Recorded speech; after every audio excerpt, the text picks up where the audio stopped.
وَهَذَا كِتَابٌ أَنزَلْنَاهُ مُبَارَكٌ فَاتَّبِعُوهُ وَاتَّقُوا لَعَلَّكُمْ تُرْحَمُونَ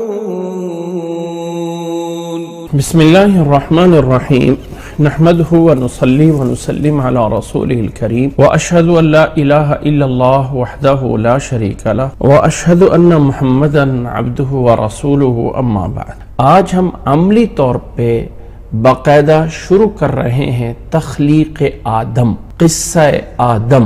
بسم اللہ الرحمن الرحیم۔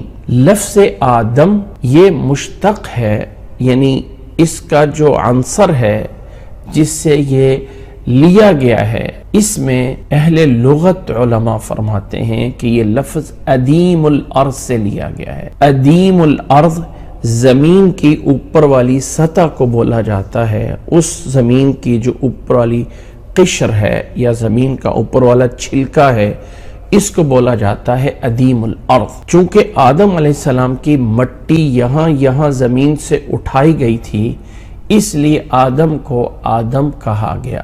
دوسرا معنی ہے اس لفظ کا جو عنصر ہے، یعنی یہ لفظ نکلا کہاں سے ہے۔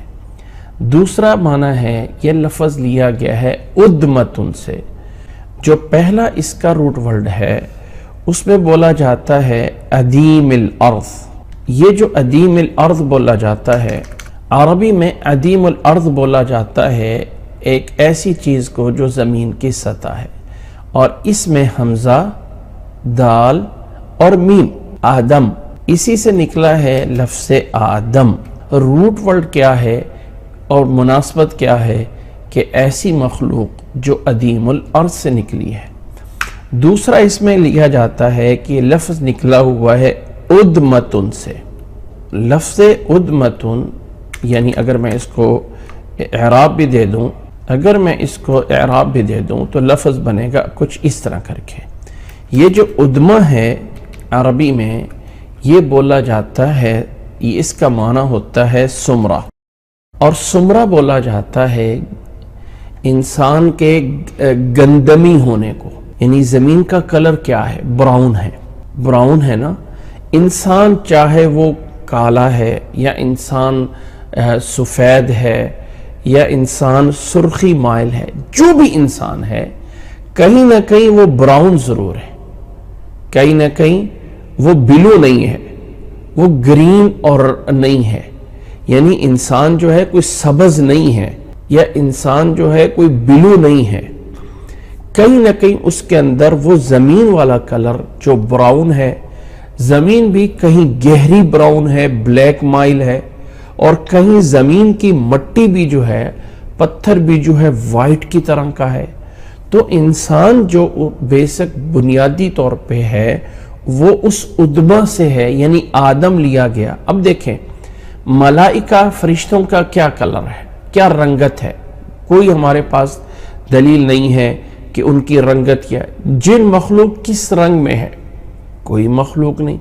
ہاں اتنا ہے کہ فرشتے جو ہیں وہ نور سے پیدا ہوئے، اور جو جن ہیں وہ آگ سے پیدا ہوئے۔ اب انسان جو ہے یہ ادمہ ہے، یعنی سمرہ کا معنی ہوتا ہے وہ براؤن کلر، اس ادمہ سے لیا گیا، اور یہ ادمہ کا معنی ہے عربی میں۔ یہ سمرہ جو میں نے معنی کیا ہے یہ اس کا معنی ہے، جبکہ یہ آگے اس ادمہ سے بن گیا آدم، یعنی ایسی مخلوق کہ جس کے اندر گندمی یعنی براؤن چیز پائی جاتی ہے، یہ اس کا نام ہے۔ یہ لفظ آدم کا اشتقاق ہے۔ دوسرا آدم ایز اے مخلوق کے اس کو انسان بولا جاتا ہے، یعنی یہ اول اور پہلے انسان ہیں جو اس کائنات میں اللہ تعالیٰ نے جنہیں بنایا۔ اب یہ جو لفظ انسان ہے جو اگر ہم اس انسانوں کو تھوڑا سا بھی غور کر کے دیکھیں، یہ جو انسان ہے، میں اس کو سینٹر میں کر رہا ہوں، انسان، تو اس کا روٹ ورڈ بھی دو طرح سے بتایا جاتا ہے انسان کا۔ ایک یہ ہے کہ انسان، لفظ انسان کا یہ نکلا ہوا ہے اور اس کا وہ روٹ ورڈ ہے نون سین یا۔ اب نون سین یا جو ہے جس میں حمزہ یہ زائد بن جائے گا اور یہ نون اور یہ سین اور یہ نون آخری اصلی بن جائے گا اور اس کا روٹ ورڈ بن جائے گا نسیہ. اور نسیہ عربی میں کیا ہوتا ہے, کس معنی میں ہوتا ہے؟ نسیان کے معنی میں ہوتا ہے کہ بھولنا. بھول جو انسان کی یادداشت یا اس کی میموری لاس ہوتی ہے تو اس کو بولا جاتا ہے کہ یہ انسان بھولنے والا ہے, تو اس کے اوپر بولا. ابھی اس کا دوسرا روٹ ورڈ اگر ہم دیکھیں, یعنی دوسرا جو اس کا اشتقاق ہے, تو یہ بولا جاتا ہے کہ یہ جو انسان ہے یہ نکلا ہوا ہے انس سے. لفظ انس ہم اردو میں بھی بولتے ہیں, فلاں کو فلاں سے انس ہے. انسن, میں اس کو لکھ رہا ہوں. انس کیا بولا جاتا ہے؟ انس اگر آپ غور کریں تو انس کہاں پہ بولا جاتا ہے؟ انس کا معنی ہے کہ محبت اور انس, یہ ہمارے زبان میں بھی بولا جاتا ہے کہ انسیت یعنی یہ اپوزٹ ہے وحشت کے. وحشت ہے کہ تنہائی اور اس کا اپوزٹ ہے انس, یعنی آپس میں میل جول, محبت اور پیار. اور انسان کیا ہے کہ دوسرے انسانوں سے مل کر یہ انسان رہتا ہے. اگر آپ یہ ایک الفرض کر لیں کہ کسی انسان کو کسی ایسے جزیرے پہ جا کے چھوڑ دیا جائے جہاں پہ کوئی دوسرا انسان نہ ہو اور وہ وحشت اور تنہائی میں اس کے پاس سب کچھ ہو, کھانا پینا رہائش سب کچھ ہو, لیکن دوسرا انسان نہ ہو, تو وہ انسان وحشت بھی اس کے لیے بہت بڑا عذاب ہوگا. تو لفظ انسان نسیہ سے ہے یا لفظ انسان انس یعنی انیسہ سے ہے, انسن سے ہے, انوسہ سے ہے, یعنی محبت کرنا. اب جب انسان کی طبیعت ہم دیکھتے ہیں تو لگتا ایسے ہے کہ انسان میں دونوں عنصر یعنی اس کی دونوں جڑیں جو ہیں وہ پائی جاتی ہیں, دونوں اس کی جو ہے جذور یا دونوں اس کی جڑیں موجود ہیں. انسان میں نسیان بھی ہے اور انسان میں محبت اور انس کا عنصر یعنی مادہ بھی ہے. تو یہ دو جذبات انسان کے اندر ہونا, اس بنیاد پہ اس حضرت انسان مخلوق کو انسان بولا گیا. اور اس مخلوق میں سے پہلے انسان کو آدم بولا گیا, کیونکہ جب وہ مخلوق پیدا کی گئی تو ایک مطلب پانی سے آپ چیز بناتے ہیں تو مثال کے طور پہ میں مثال دے رہا ہوں کہ آپ برف بنا لیں گے. اب برف جو ہے وہ پانی کے رنگت کی ہے, ٹھیک ہے.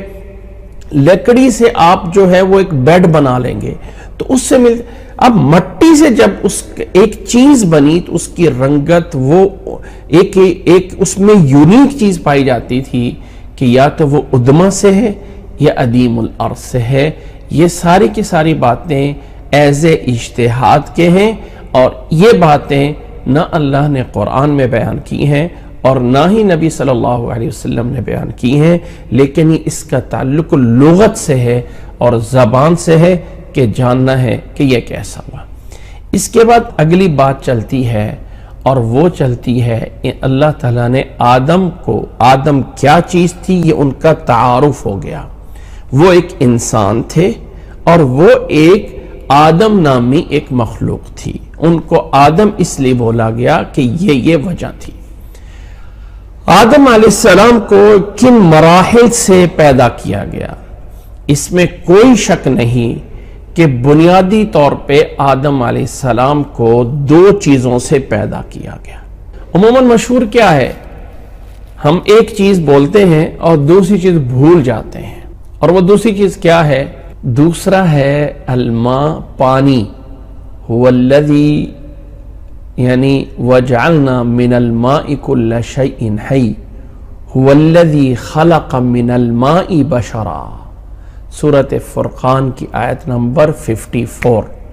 هو الذي خلق من الماء بشرا. تو آدم علیہ السلام کا عنصر دو چیزوں سے چلتی ہے, ایک پانی اور ایک مٹی. ان سے پیدا کیا گیا۔ اب یہ مراحل پہ غور کیجئے۔ پہلا مرحلہ یہ ہے کہ آدم علیہ السلام کو مٹی سے پیدا کیا گیا۔ کیا دلیل ہے اس بات کی؟ اللہ تعالیٰ کا فرمان وَالَّذِي خَلَقَكُم مِّن تُرَابٍ، اللہ تعالیٰ نے انسان کو مٹی سے پیدا کیا ہے، جو کہ سورۃ مومن کی آیت میں اللہ تعالیٰ نے بیان فرمایا ہے، سورۃ مومن کی آیت نمبر 67 میں۔ اچھا، اب یہ انسان جو مٹی سے پیدا ہوا، تو اس میں دوسرا عنصر کہاں پہ ذکر ہے؟ دوسری چیز کا اللہ تعالیٰ نے ذکر کیا ہے اس صورت میں، سورۃ انبیاء کی آیت نمبر 30 میں اللہ تعالیٰ نے بیان فرمایا ہے، سورۃ انبیاء کی آیت نمبر 30 میں اللہ تعالیٰ نے بیان فرمایا ہے وَجَعَلْنَا مِنَ الْمَاءِ كُلَّ شَيْءٍ حَيٍّ أَفَلَا يُؤْمِنُونَ، ہم نے پانی سے ہر چیز کو زندگی دی ہے، کیوں نہیں ایمان لاتے ہیں؟ سورۃ انبیاء کی آیت نمبر 30 اور سورۃ فرقان کی آیت نمبر 54 میں اللہ تعالیٰ نے بیان فرمایا وَالَّذِي خَلَقَ مِنَ الْمَاءِ بَشَرًا۔ تو بنیادی طور پہ دو چیزوں سے انسان پیدا عنصر یعنی اس کی خلقت کو شروع کیا گیا، پیدائش کو، جس میں پہلا تراب ہے اور دوسرا پانی ہے۔ اب آتے ہیں تیسری چیز کی طرف، یعنی دو چیزوں سے پیدا کیا گیا، تیسری اب اس میں وہ مراحل چلتے ہیں۔ اب اس کے مراحل میں پہلا مرحلہ آتا ہے کہ اللہ تعالی نے بیان فرمایا ہے ہم نے تمہیں پیدا کیا ہے وَالَّذِي خَلَقَكُم مِّن طِين، کہ اللہ تعالیٰ نے تمہیں طین سے پیدا فرمایا، اور طین اس مٹی کو کہتے ہیں جس کے ساتھ پانی ملا ہوا ہو۔ کتاب المفردات میں طین کا معنی کیا گیا ہے کہ وہ مٹی اس کو کہتے ہیں طین جس کے اندر پانی جو ہے وہ ملا ہوا ہو۔ تو اللہ تعالیٰ نے انسان کی پیدائش میں اس مٹی کو اس انداز سے ذکر کیا ہے کہ اس کو طین کہہ کے، ایسا طین جس میں پانی مکس ہوتا ہے۔ یہ تیسری بات، تیسرا بیان نوٹ کریں، تراب ماں یا ماں اور تراب، اور پھر ان دونوں کا امتزاج طین ہو گیا۔ چوتھا بیان اللہ تعالیٰ کا قرآن مجید میں یہ ہے اِنَّا خَلَقْنَاكُم مِّن طِينٍ لَازِبٍ، ہم نے تمہیں جو ہے وہ طین لازب سے پیدا کیا۔ سورۃ صافات کی آیت نمبر 11 میں بے شک ہم نے انہیں چپکتے گارے سے پیدا کیا، جب گارا گاڑا ہو جائے اور اس میں پانی کی مقدار نہ ہونے کے برابر ہو جائے تو عربی میں اسے طین لازب کہا جاتا ہے۔ مٹی اور پانی کو گوندا کر کے طین بنایا گیا۔ دوسری جگہ پہ اللہ تعالیٰ نے اب اس طین کو جو ہے لازب کیا کہ اس میں سے پانی جو ہے وہ خشک ہوا، اور یہ طین لازب بن گئی۔ طین لازب ہونے کے بعد اگلا مرحلہ کیا ہے کہ مٹی اور پانی جب آپس میں طین لازب بنے، پانی اس میں سے کم ہوا، اب انسان کے اب اس کے بعد انسان جس مرحلے میں داخل ہوتا ہے، اور وہ ہے اللہ تعالیٰ نے فرمایا وَلَقَدْ خَلَقْنَا الْإِنسَانَ مِنْ صَلْصَالٍ مِنْ حَمَإٍ مَسْنُونٍ۔ ذرا اس کو میں اس طرح کر کے بیان کرتا ہوں کہ پانچویں چیز یہ ہے کہ مٹی اور پانی سے مل کر بنا ہوا گارا جب خشک ہونے لگا تو اس سے بدبو ہو گئی، اور اس بدبو کے مادے کو اللہ تعالیٰ نے صلصال من حمأ مسنون کا نام دیا کہ وَلَقَدْ خَلَقْنَا الْإِنسَانَ مِنْ صَلْصَالٍ مِنْ حَمَأٍ مسنون۔ اب ذرا اس آیت پہ غور کیجئے، سورۃ حجر کی آیت نمبر 26 میں۔ اس آیت کو اگر میں تھوڑا سا بڑا کروں تو اس میں دو چیزوں کا بیان ہے۔ نمبر ایک، اللہ تعالیٰ نے پیدا کیا انسان کو صلصال سے، اور وہ صلصال جو تھا وہ حمأ مسنون سے تھا۔ یہ دو چیزیں ہیں یہاں پہ، ایک چیز نہیں ہے۔ اللہ تعالیٰ نے پیدا کیا انسان کو، یہ صلصال کو الگ سمجھے، اور پھر صلصال کے بعد پھر من آ گیا اور بنا دیا حمأ مسنون۔ اس کا معنی کیا ہے کہ جب گارا تین لازب پر طویل زمانہ گزرا اور اس کے جلنے سڑنے کے مراحل عبور کر لیے تو اس کا رنگ کالا سیاہ ہو گیا اور جلنے کے اثر سے یعنی اس کی بو جو ہے وہ پیدا ہو گئی. اس کیفیت کا ذکر حمأ مسنون میں کیا جا رہا ہے. پھر لفظ سلسال واضح کر رہا ہے کہ اس مرحلے تک پہنچتے مٹی کی سیاہی اور بدبو وغیرہ سب ختم ہو چکی تھی اور اس کی کثافت یعنی اس کی کیفیت جو ہے کافی حد تک ختم ہو چکی تھی. سلسال کہ وہ ایک کھڑکھڑانے لگ گئی. نوٹ کریں، پہلے تین لازب بنی، تین لازب مٹی اور گارا ہوا، اس تین لازب سے گارے سے پانی کی تھوڑی سی کمی ہوئی، اس میں پڑے جو ہے اس میں بدبو آ گئی، مسنون ہو گیا. اور جب مٹی میں پانی آ جاتا ہے اور پانی پڑے دیر ہوتا ہے تو وہ مٹی سیاہی مائل ہو جاتی ہے. سیاہی مائل ہونے کے بعد پھر آگے جو ہے وہ خشک ہوتی ہے اور خشک ہونے کے بعد وہ کھڑکنے لگ جاتی ہے جس کو سلسال کہا جاتا ہے. سلسال وہ جو ہے یعنی وہ کھڑکھنانے لگ گئی، اس کی ایک آواز پیدا ہو گئی. اس سے اللہ تعالیٰ نے بنا. میں ذرا ان کو سوچیے گا، اینڈ میں جا کے میں رزلٹ بھی نکالوں گا. یہ ہے انسان کا مرحلہ 5واں. اور پھر 6واں مرحلہ قرآن مجید اس کو بیان کرتا ہے 6 مرحلے میں آ کے، اور فرمایا کہ خلق الانسان من صلصال کالفخار. سورۃ الرحمن کی آیت نمبر 14 میں انسان کی تخلیق کا 6واں اور آخری مرحلہ صلصال کالفخار ہو جاتا ہے، جس کے بارے میں ارشاد باری تعالی ہے خلق الانسان من صلصال کالفخار. اس نے انسان کو ٹھیکری کی طرح بجنے والی مٹی سے پیدا کیا، جو اس کا عمومی ترجمہ کیا جاتا ہے. اور جب یعنی تپانے سے اور جلانے کا عمل مکمل ہوا تو یہ گاڑا ایک پک کر خشک ہو گیا تو اس کو کالفخار کہا گیا. اس میں 2 اشارے ہیں، ٹھیکری کی طرح پک کر خشک ہونا، کثافتوں سے پاک نہایت لطیف اور عمدہ حالت میں آ جانا. ذرا بات کو سمجھیے، میں خود سمجھاؤں گا تو سمجھ آئے گی. مٹی گوندی گئی، پانی کم ہوا، مٹی پڑے بدبودار ہوئی، پھر وہ خشک ہو کے تھوڑا سا سخت ہوئی، سلسال بن گئی. اور اس کو پھر اللہ تعالیٰ نے اس سلسال کی صفت بیان کی ہے کہ وہ جو سلسال ہے وہ عام سلسال نہیں بنا، بلکہ اس کی صفت کی کالفخار. اور فخار عربی کا جو روٹ ورڈ ہے یہ فاخرہ سے نکلتا ہے. فاخرہ کہہ جاتے ہیں. ویسے تو مٹکے کا جو پانی ڈالتے ہیں، جس مٹی کو ہم آگ کے اندر پکاتے ہیں، وہ مٹکے کو، اور وہ مٹکا مٹی کا بن جاتا ہے، مٹی کا برتن، فخار انہیں بھی بولا جاتا ہے. لیکن فخار ایک فخر سے بھی نکلا ہوا ہے کہ جس کے اندر بڑے پن کا ہونا اور فخر کا ہونا جو ہے وہ مادہ کیا جاتا ہے. اس میں ایک بات نکلے کہ ہر چیز عربی زبان میں جب کہنا چاہتا ہوں نا کہ یہ چیز بڑی ہے تو عربی میں کہا جاتا ہے ثوب فاخر، ناقۃ فخور، طعام فاخر، یعنی بڑا کھانا. اس کے لیے لفظ فاخر بولا جاتا ہے. ناقۃ فخور، بڑی فخر والی اونٹنی.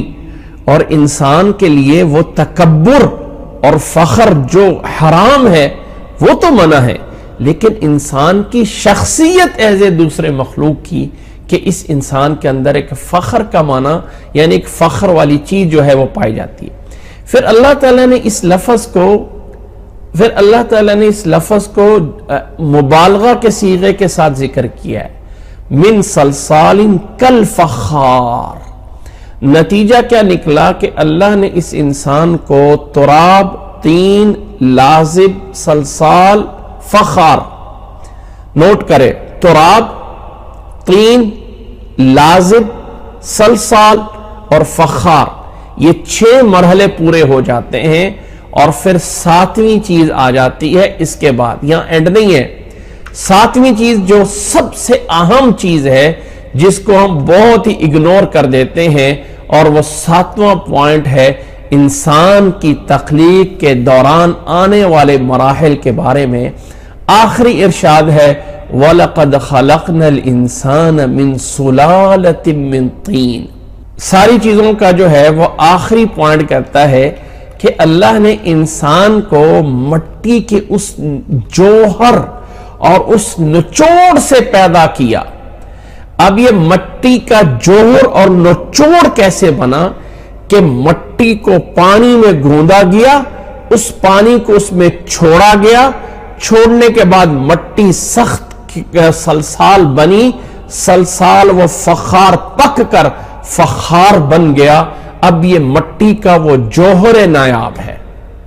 جب انسان نے, میں ایک مثال دیتا ہوں, ہم یہ میڈیکل کی چیزیں دیکھتے ہیں تو اگر ہم پیچھے بیک گراؤنڈ پہ جائیں یا میڈیکل چھوڑ دیں, کوئی چیز دیکھ لیں, کپڑے دیکھ لیں, ہم یہ جو کپڑا پہنتے ہیں پیچھے روئی بنتی ہے, روئی کو پھر پتہ نہیں کتنے انداز سے دھویا جاتا ہے, اس کی گندگی صاف کی جاتی ہے, پھر اس گندگی کے صاف کرنے کے بعد اس کا دھاگا بنتا ہے, پھر دھاگے کو دانا آنا پونا پرو کے ایک کپڑا بنتا ہے. تو اس کپڑے کو آپ کہہ سکتے ہیں کہ یہ سلالۃ القطن سے پیدا, یعنی وہ جو روئی ہے اس کے جوہر اور اس کی نایاب چیز سے بنایا گیا ہے. آج کل ہم کہہ دیتے ہیں کہ یہ کھانا جو ہے بڑی چیزوں کا نچوڑ ہے. اب مثال کے طور پہ کوئی بندہ جو ہے وہ آم لے اور آم کو اس سے جو ہے وہ کوئی اور چیز بنائے, آخر میں مراحل گزرنے کے بعد اس کا ایک ایسی چیز نکال دیتا ہے کہ یہ اس کا پاؤڈر بن گیا ہے. اس پاؤڈر کو آپ پانی میں ملا دو تو یہ جو ہے وہ مینگو والا جوس بنا دے گا. اور اب وہ پاؤڈر کیا چیز ہے, وہ اس کا سلالہ ہے. اس کے گزرنے کے جو مراحل ہیں وہ کچھ اچھے بھی ہوں گے, کچھ اچھے نہیں بھی ہوں گے. جب آپ کسی چیز کو, کپڑے کو دھوتے ہو تو دھونے میں گندگی بھی آئے گی, یہ بھی نکلے گا. تو اللہ تعالیٰ نے مٹی کو جب طین لازب کیا, پانی مکس ہوا اس کے اندر, اور اس پانی مکس ہونے کے بعد آخر میں وہ جوہر نکھر رہا ہے اس میں سے, یعنی مٹی کو پانی میں ڈول کے اس کی گندگیاں صاف ہوئی. ویسے تو ڈائریکٹ تو مانا حمائم مسنون, بدبودار مٹی, تو بھائی اس بدبودار مٹی کا ایک مرحلہ ہے, اس میں مٹی اپنی نقاہت میں صاف ہوتی ہے. صاف ہونے کے بعد وہ سلسال بنتی ہے. اس سلسال کو اللہ تعالیٰ نے فخار کا نام دیا, اور پھر اللہ تعالیٰ نے اس سارے یعنی پروسیس کا نام دیا کہ وَلَقَدْ خَلَقْنَا الْإِنسَانَ مِنْ سُلَالَةٍ مِّن طِينٍ. بے شک ہم نے انسان کی تخلیق ابتداءً مٹی کے جوہر سے کی ہے. یہ جوہر کا لفظ عموماً شاید سمجھنا مشکل ہو, لیکن میں اس اردو کے ساتھ اس لیے ساتھ پیش کر رہا ہوں کہ جوہر کا معنی ہوتا ہے وہ ایک خالص, ہم وہ جیسے آج کل پتہ نہیں کیا ہم اس کو بولتے ہیں, ہاں آپ اس کو دوسرا معنی یہ بھی لیتے ہیں کہ مٹی کو دھو دیا گیا, اس کی بدبوئیں ختم کر دی گئیں, اور اس بدبوئیں کو ختم کر کے سلسال میں لایا گیا, اس سلسال کو فخار کر دیا گیا, اور وہاں سے پھر انسان پیدا ہوا. اور اس کو پورے پروسیس کو اللہ تعالیٰ نے کیا وَلَقَدْ خَلَقْنَا الْإِنسَانَ مِنْ سُلَالَةٍ مِّن طِينٍ. یہ بازار میں ہمیں جسے ہم کہتے ہیں سپلیمنٹ, کسے کہتے ہیں, یہ جو ہم سپلیمنٹ مطلب کوئی کھاتے ہیں یا کچھ کرتے ہیں, یہ کیا چیز ہوتی ہے کہ انسان پتہ نہیں 10-20 غذائیں کھائے اور اس کھانے کے بعد انسان کو فلاں وٹامن اس کو ملے, اور ایک تھوڑی سی چیز کھا لی جائے کہ اتنی چیزیں کھانے کی جگہ پہ وہ چیز کام کر رہی ہے. تو وہ جو تھوڑی سی چیز ہے وہ سلالہ ہے. اس کو عربی میں جوہر کہا جاتا ہے, یعنی بہت ساری چیزوں کا ایک خلاصہ ہوتا ہے. یہ ہے انسان کی پیدائش کا ایک مراحل. انسان جو مٹی سے بنایا گیا ہے تو اس مٹی کو اتنے مراحل سے گزرنا پڑا. اب ہر ایک آیت کو اگر آپ دیکھیں تو ہر ایک آیت اپنی جگہ پہ ایک جو ہے وہ معنی دے رہی ہے. ہر ایک آیت جو ہے اپنا ایک مطلب دے رہی ہے. انسان کو بیسک تراب سے، انسان کو تراب سے، طین سے، اس طین لازب سے، لازب کے بعد اس سلسال سے، اس سلسال کو پھر فخار، اور پھر ان تمام چیزوں کا جو ہے وہ بنا دیا گیا کہ ہم نے انسان کو سلالہ سے، جی بالکل ہم نچوڑ بھی کہہ سکتے ہیں، لیکن ہم ایک اور لفظ بھی بول سکتے ہیں. جو جانور دودھ دیتا ہے، یہ دودھ کہاں سے بیسک، اس میں کوئی شک نہیں کہ جانور جو ہے وہ اللہ کی بنائی ہوئی مخلوق گائے اور بھینس ہے، اس میں کوئی شک نہیں. لیکن اس گائے اور بھینس کے اندر ایک مشینری ہے، ایک سسٹم ہے کہ وہ گرینری یعنی سبز چارہ کھاتا ہے، اور سبز چارہ کھانے کے بعد پھر آخر اندر ایک مشینری ہے جو اس طرح کر کے جنریٹ کر رہی ہوتی ہے کہ اس میں سے دودھ الگ ہو رہا ہے اور اس کا گوبر الگ ہو رہا ہے.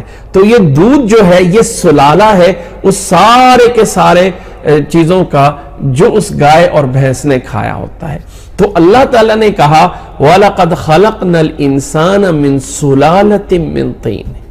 لہٰذا اس آیت کو وہ تمام آیات جن میں حمأ مسنون کہا گیا، جن میں سلسال کہا گیا، اور سلسال کو غور کیجئے گا تو سلسال من حمأ مسنون، دو جگہوں پہ من آ رہا ہے. خلقنا الانسان من سلسال من حمأ مسنون.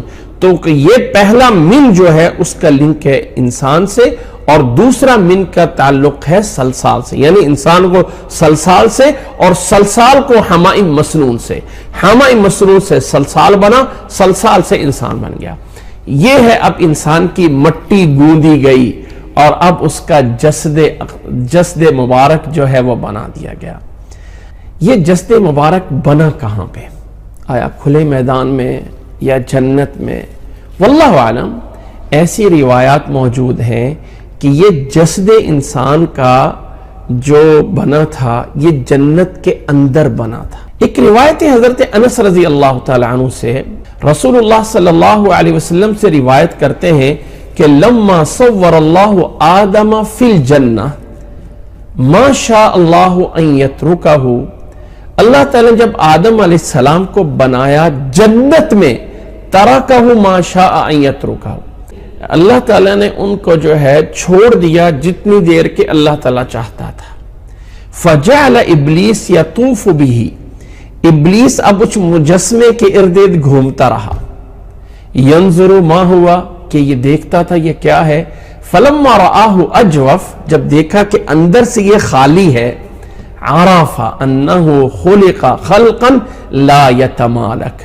تو ابلیس بھی یہ بات جان گیا کہ یہ ایک ایسی مخلوق پیدا ہو رہی ہے لا یتمالک، کہ جو اپنے پہ پوری طرح کنٹرول نہیں رکھتی ہوگی، اپنی خواہشات پہ کنٹرول نہیں رکھ سکے گی.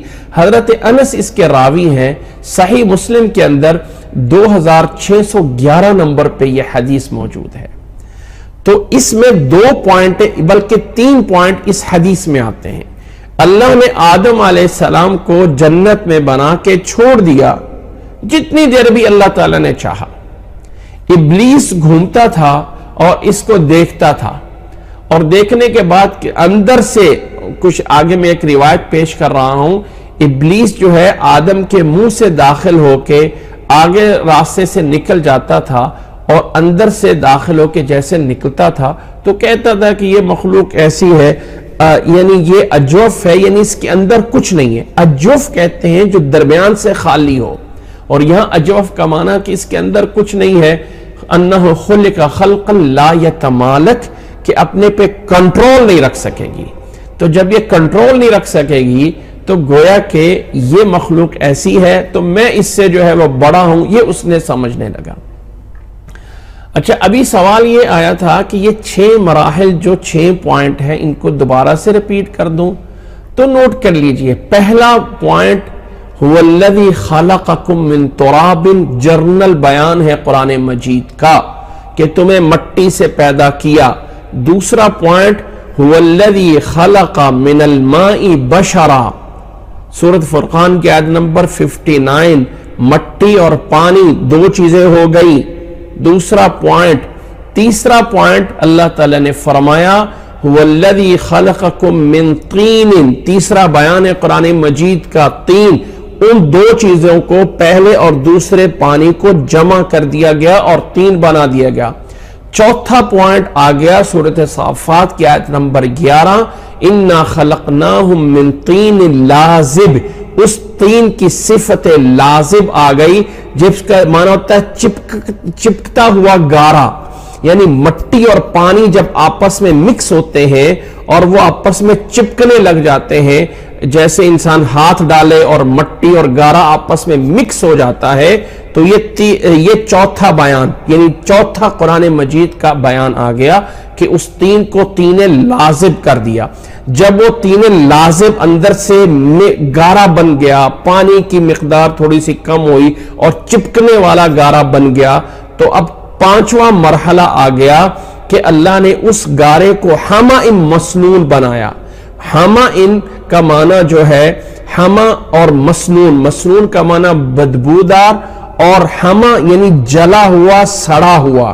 یہ میں دوبارہ وضاحت کر رہا ہوں، اس میں مزید بات آ رہی ہے. حمأ ویسے حمأ میں آپ کو بول رہا ہوں، یاد رکھ لیجئے. حمأ عربی میں حمأ اس بخار کو بھی بولتے ہیں، جو انسان کے اندر بخار ہوتا ہے نا، جس کو ہم فیور کہتے ہیں، بخار ہو جانا، اس کو بھی حمأ. اور اس سے مراد ہے گرم، یعنی وہ مسنون جو ہے بدبودار مٹی، وہ جب اس کے ساتھ گرمائش ملی تو وہ کوئلے کی طرح سیاہ ہو گیا، بدبودار ہو گیا. مسنون میں معنی ہے اس بدبو ہونے کا، اور حمأ کا معنی ہے وہ کوئلے کی طرح سیاہ ہونا. اس سے پھر اللہ تعالیٰ نے اس کو یعنی اس مٹی اور پانی کو اتنا اندر کیا، اتنا جوڑا کہ مٹی کے اندر کی جو غلاستیں ہیں وہ باہر نکلے. وہ پانی کے ذریعے اندر کی جو اس کی برائیاں تھی وہ باہر نکلی. اب وہ صاف ہو کے مٹی پانی کے ساتھ خشک ہوتی ہے اور خشک ہو کے جمع ہو کے کھڑکھڑانے لگتی ہے، تو اس کو بول دیا کہ اب یہ بن گیا صلصال. تو قرآن مجید کی آیت نمبر سورۃ حجر کی 26 بیان کرے گی کہ وَلَقَدْ خَلَقْنَا الْإِنسَانَ مِنْ صَلْصَالٍ، وہ صلصال تھا من حمأ مسنون سے بنا ہوا. اس کے بعد اگلا پوائنٹ آتا ہے، اب یہ مراحل گزرے، صلصال بن گیا، تو صلصال کو بھی جیسے اللہ نے تین کو صفت لازم دی تھی، تین کو اللہ نے صفت لازم دی تھی، تو اللہ نے اس صلصال کو بھی صفت فخار دے دی. صفت فخار کے ساتھ جنا کہ وہ عام صلصال نہیں تھا بلکہ صلصال بن گیا فخار. اب فخار کا لفظی معنی تو یہ کیا جاتا ہے کہ بجنے والی مٹی، کھڑکھڑانے والی مٹی کی طرح، لیکن یہ ایک عام، میں اردو کا معنی اس لیے کر رہا ہوں یہ عام ہے، لیکن اگر فخار کی بھی آپ جڑ کی طرف جائیں تو یہ فخر سے ہے. اور اگر عام چیزوں کو کوئی صفت دیتے ہیں عربی زبان میں تو فخور اور فاخر سے کہہ کے عمدہ کی طرف صفت دیتے ہیں. تو کھڑکھڑانے والی مٹی کی صفت اس کی کمتری نہیں بنانی چاہیے. جیسے ہم عام تفاسیر میں جب معنی کرتے ہیں کہ انسان کو اس کھڑکھڑانے والی مٹی سے پیدا کیا، تو دماغ یہ آتا ہے کہ انسان کے اس عنصر کو چھوٹا کیا جا رہا ہے. جبکہ اگر یہ مراحل غور کر لے تو اندازہ ہوگا کہ فخار اس کی عمدگی کی صفت آ رہی ہے کہ مٹی اور پانی کو دھویا گیا، گویا کہ دھونے کے بعد مٹی کو صلصال اور پھر اس کو عمدہ کل فخار، فاخر بنا دیا گیا. اب یہ اس سے انسان کو بنایا گیا، اور یہ جو فخار تھا صلصال کل فخار تھا، اب اس کو اللہ نے سورۃ مؤمنون کی آیت نمبر 12 میں بیان کیا اور فرمایا وَلَقَدْ خَلَقْنَا الْإِنسَانَ مِنْ سُلَالَةٍ مِّن طِينٍ. اب یہ سلالت من طین کو اس پچھلے تراب، طین، طین لازب، صلصال اور صلصال کل فخار، ان تمام مراحل پہ جوڑیں گے تو نتیجہ کیا نکلے گا کہ وَلَقَدْ خَلَقْنَا الْإِنسَانَ من سلالۃ من طین. اب وہ تمام آیات ایک لائن میں پرو دی جائیں گی کہ انسان کو کہیں اللہ نے تین بولا, کہیں اسے تین لازم بولا, کہیں سلسال بولا, کہیں حمائن مسنون بولا. ان تمام کو جوڑا جائے تو یہ انسان کی ایک وہ صفت بنے گی. اب انسان کو جب یہ صفت بنا دی گئی, اب انسان کو اللہ تعالیٰ نے یہ ان مراحل میں کس جگہ پہ گزارا, تو وہ پوائنٹ ہے جو میں نے حدیث پیش کی ہے حضرت انس رضی اللہ تعالیٰ عنہ کی راوی ہونے سے. مسلم کے اندر صحیح مسلم میں 2611 نمبر پہ حدیث موجود ہے کہ اللہ تعالیٰ نے آدم علیہ السلام کو جب جنت میں پایا, بنایا, اور اس میں ترکہ ما شاء ان یترکہ, اللہ تعالیٰ نے اس کو جو ہے بنا کے وہاں پہ چھوڑا. چھوڑنے کے بعد اس کے اوپر ابلیس گھومتا رہا اور اسے دیکھتا رہا, اس کے اندر سے گزرتا رہا اور کہا یہ تو اجوف مخلوق بنے گی, اس کے اندر خیر ہے, کچھ نہیں ہے, یہ ایک ایسی مخلوق لگتا ہے کہ جو اپنے پہ کنٹرول نہیں کر سکے گی. یہاں سے ہمیں ایک اور بات بھی سمجھ آتی ہے کہ ابلیس اگرچہ جن تھا لیکن ایک سمجھدار ضرور تھا, اس کے پاس علم ضرور تھا, ایک اجتہاد ضرور تھا. اب آگے ایک روایت ہے, اس کو میں نے ریڈ کلر میں لکھا ہے, اس میں بتانے کے لیے کہ یہ حدیث عموماً اکثر لوگ بیان کرتے ہیں, اور اس حدیث کا میں لفظاً ترجمہ کرنا چاہتا ہوں. لیکن یہ روایت جو ہے ابن کثیر رحمہ اللہ نے اپنی کتاب البدایہ والنہایہ میں اس کو ذکر کیا ہے, اور اس میں اس کے بعض شواہد تو ملتے ہیں لیکن اکثر یہ اسرائیلیات سے لی گئی ہیں, اسرائیلی روایات سے, یعنی اسرائیل میں جو کچھ بیان ہوتا تھا اس سے لی گئی ہیں. اب اس کا میں اس لیے بیان کرنا چاہتا ہوں کہ روایت کو پہلے اس کی حیثیت جان لی جائے اور بعد میں اس روایت کو جانا جائے. یاد رکھ لیں کہ جب ہم اچھی چیز جانتے ہیں تو اس کے جاننے کے لیے کم از کم اس کی سائیڈ, دوسرا پہلو بھی دیکھنا چاہیے, یا کم از کم ہمارے سامنے جب یہ روایت آئے گی تو ہم اس کے بارے میں جانیں گے کہ یہ کیا ہے. اب ذرا اس کا میں لفظی طور پہ ترجمہ کرنا چاہتا ہوں. عن ابن عباس وعن ابن مسعود رضی اللہ عنہ, روایت کرتے ہیں حضرت عبداللہ بن عباس سے اور حضرت عبداللہ بن مسعود سے, اور وہ لیتے ہیں عن ناس من اصحاب رسول اللہ صلی اللہ علیہ وسلم, یعنی وہ اللہ کے رسول صلی اللہ علیہ وسلم کے کچھ صحابہ سے بیان کر رہے ہیں. یہ روایت گویا کہ ابن عباس اور ابن مسعود تک پہنچتی ہے لیکن اس سند کے ساتھ نہیں ہے جس پہ اعتبار کیا جائے.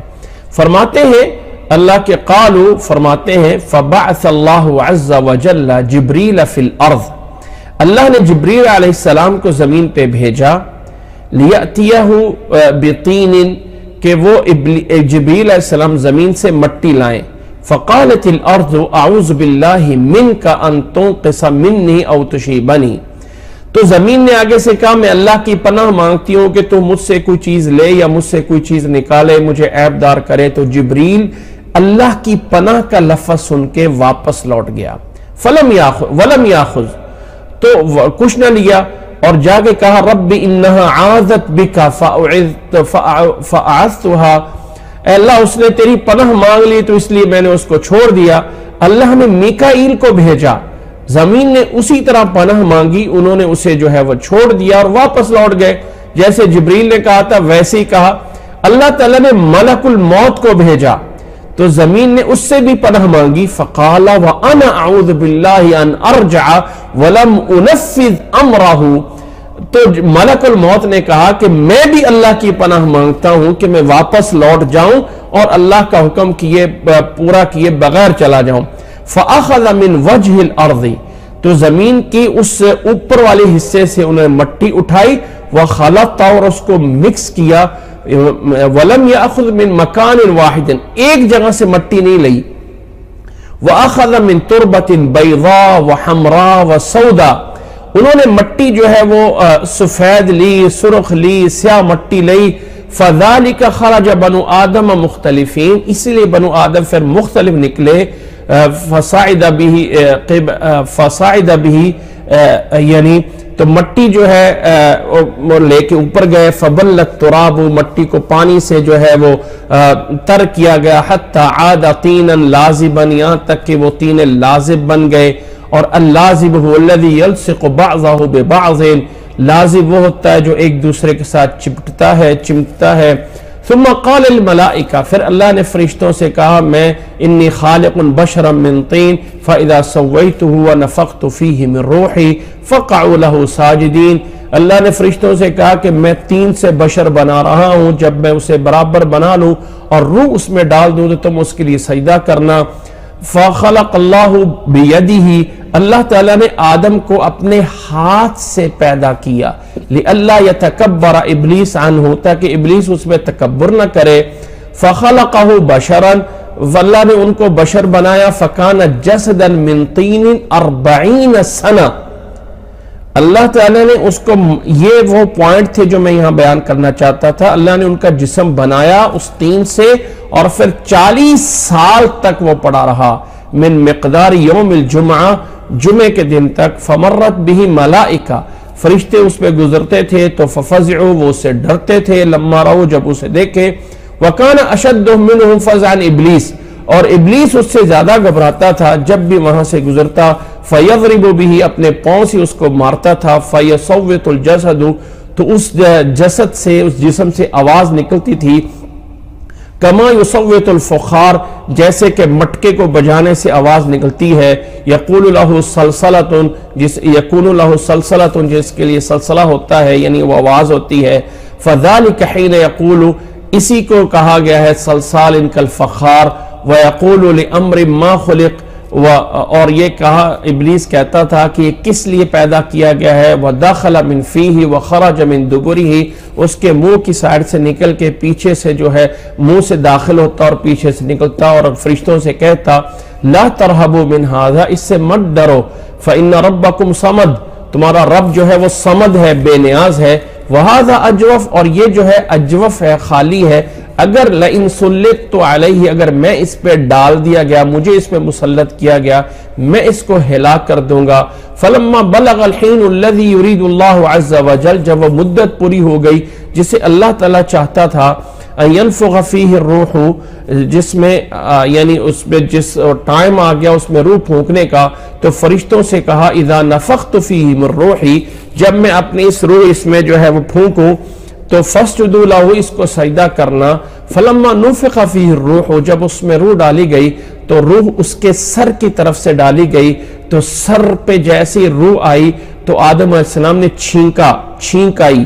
فقالت الملائکہ، فرشتوں نے اسے کہا قل الحمدللہ، کہ الحمدللہ کہو. تو آدم علیہ السلام نے کہا الحمدللہ. فقال لہ اللہ، تو اللہ تعالیٰ نے کہا یرحمک ربک، تیرا رب تجھ پہ رحم کرے.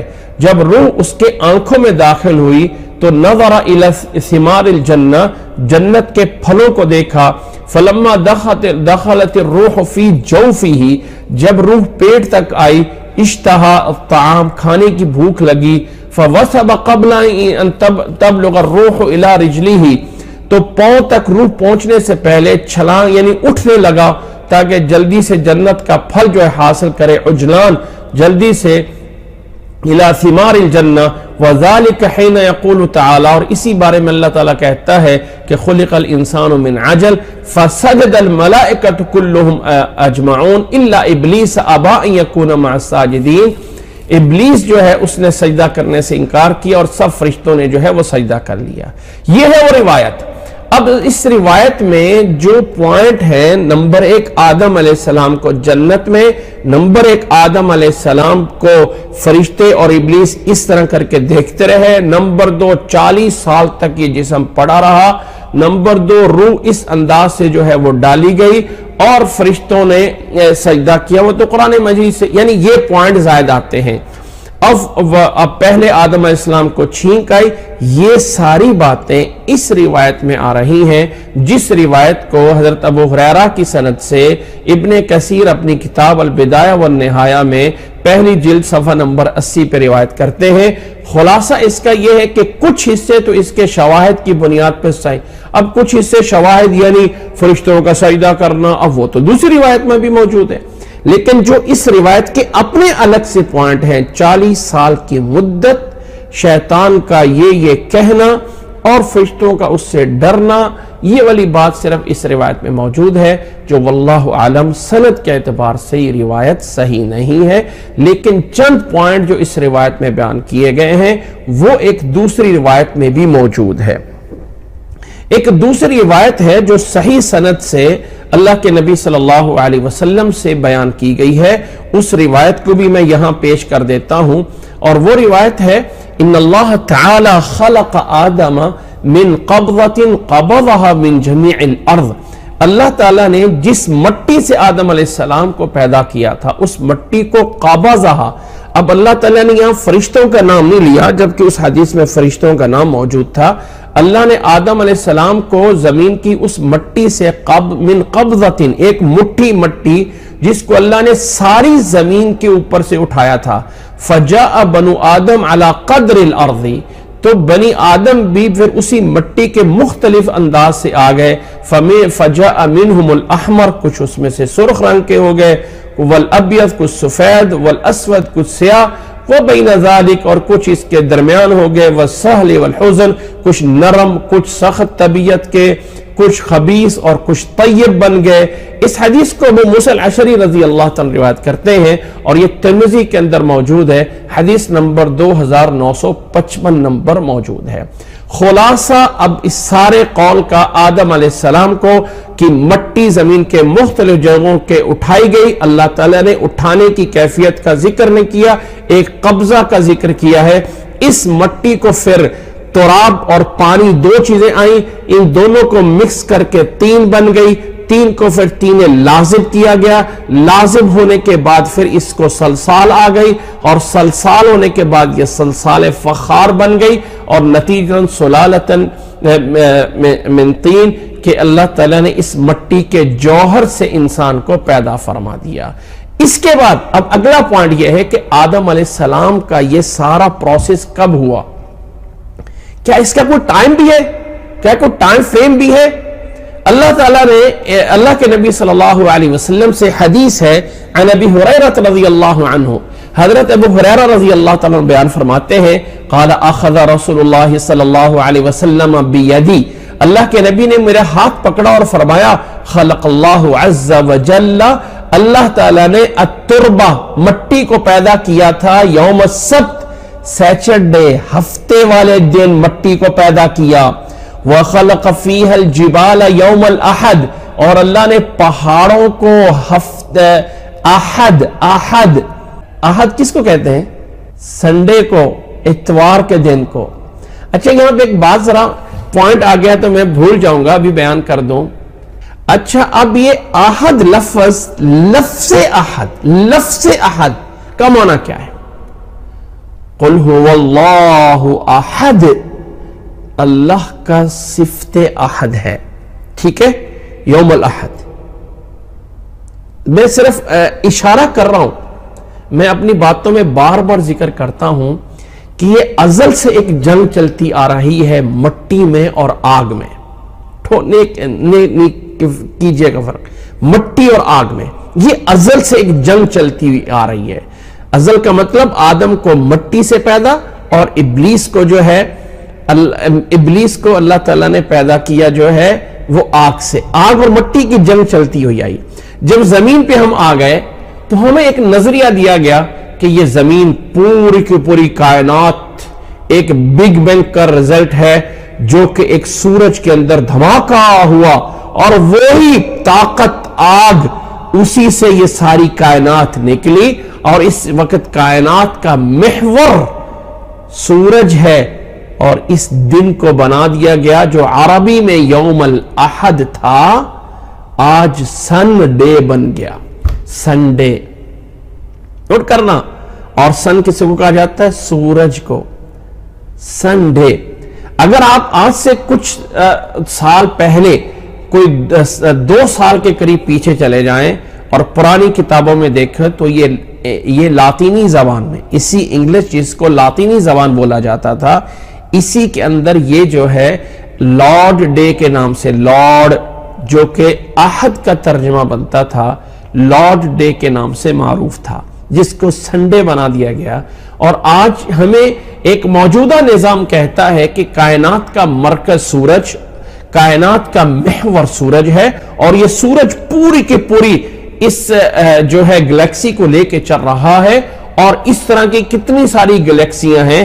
تو کائنات کا مرکز جو ہے یہ سورج ہے، جبکہ اللہ تعالیٰ اس قرآن مجید میں بار بار جو چیز بڑی بنا کے ذکر کرتا ہے وہ فرماتا ہے خلق السماوات والارض والارض والارض، کائنات کا مرکز زمین و آسمان ہے، زمین و آسمان ہے۔ اگر آج کے آپ اس نظام شمسی میں دیکھیں، اس سولر سسٹم میں دیکھیں، تو زمین کو اتنا چھوٹا سا ذرہ دکھایا جاتا ہے اور سورج اتنا بڑا دکھایا جاتا ہے۔ اب میں اس انکار نہیں کر رہا، لیکن قرآنی دلائل دے رہا ہوں، اور اس کے اوپر الگ سے میں نے کئی دفعہ اشارات کیے ہیں کہ اس کے اوپر یہ جو تھیوری ہمارے سامنے پیش کی جاتی ہے، ہم تھیوری کو تجربہ سمجھ کے 100% مان لیتے ہیں۔ نہیں، یہ سائنس آج جو پیش کرتی ہے کل کو بدل بھی لیتی ہے، لیکن قرآن جو بیان کرتا ہے وہ کبھی نہیں بدلتا ہے۔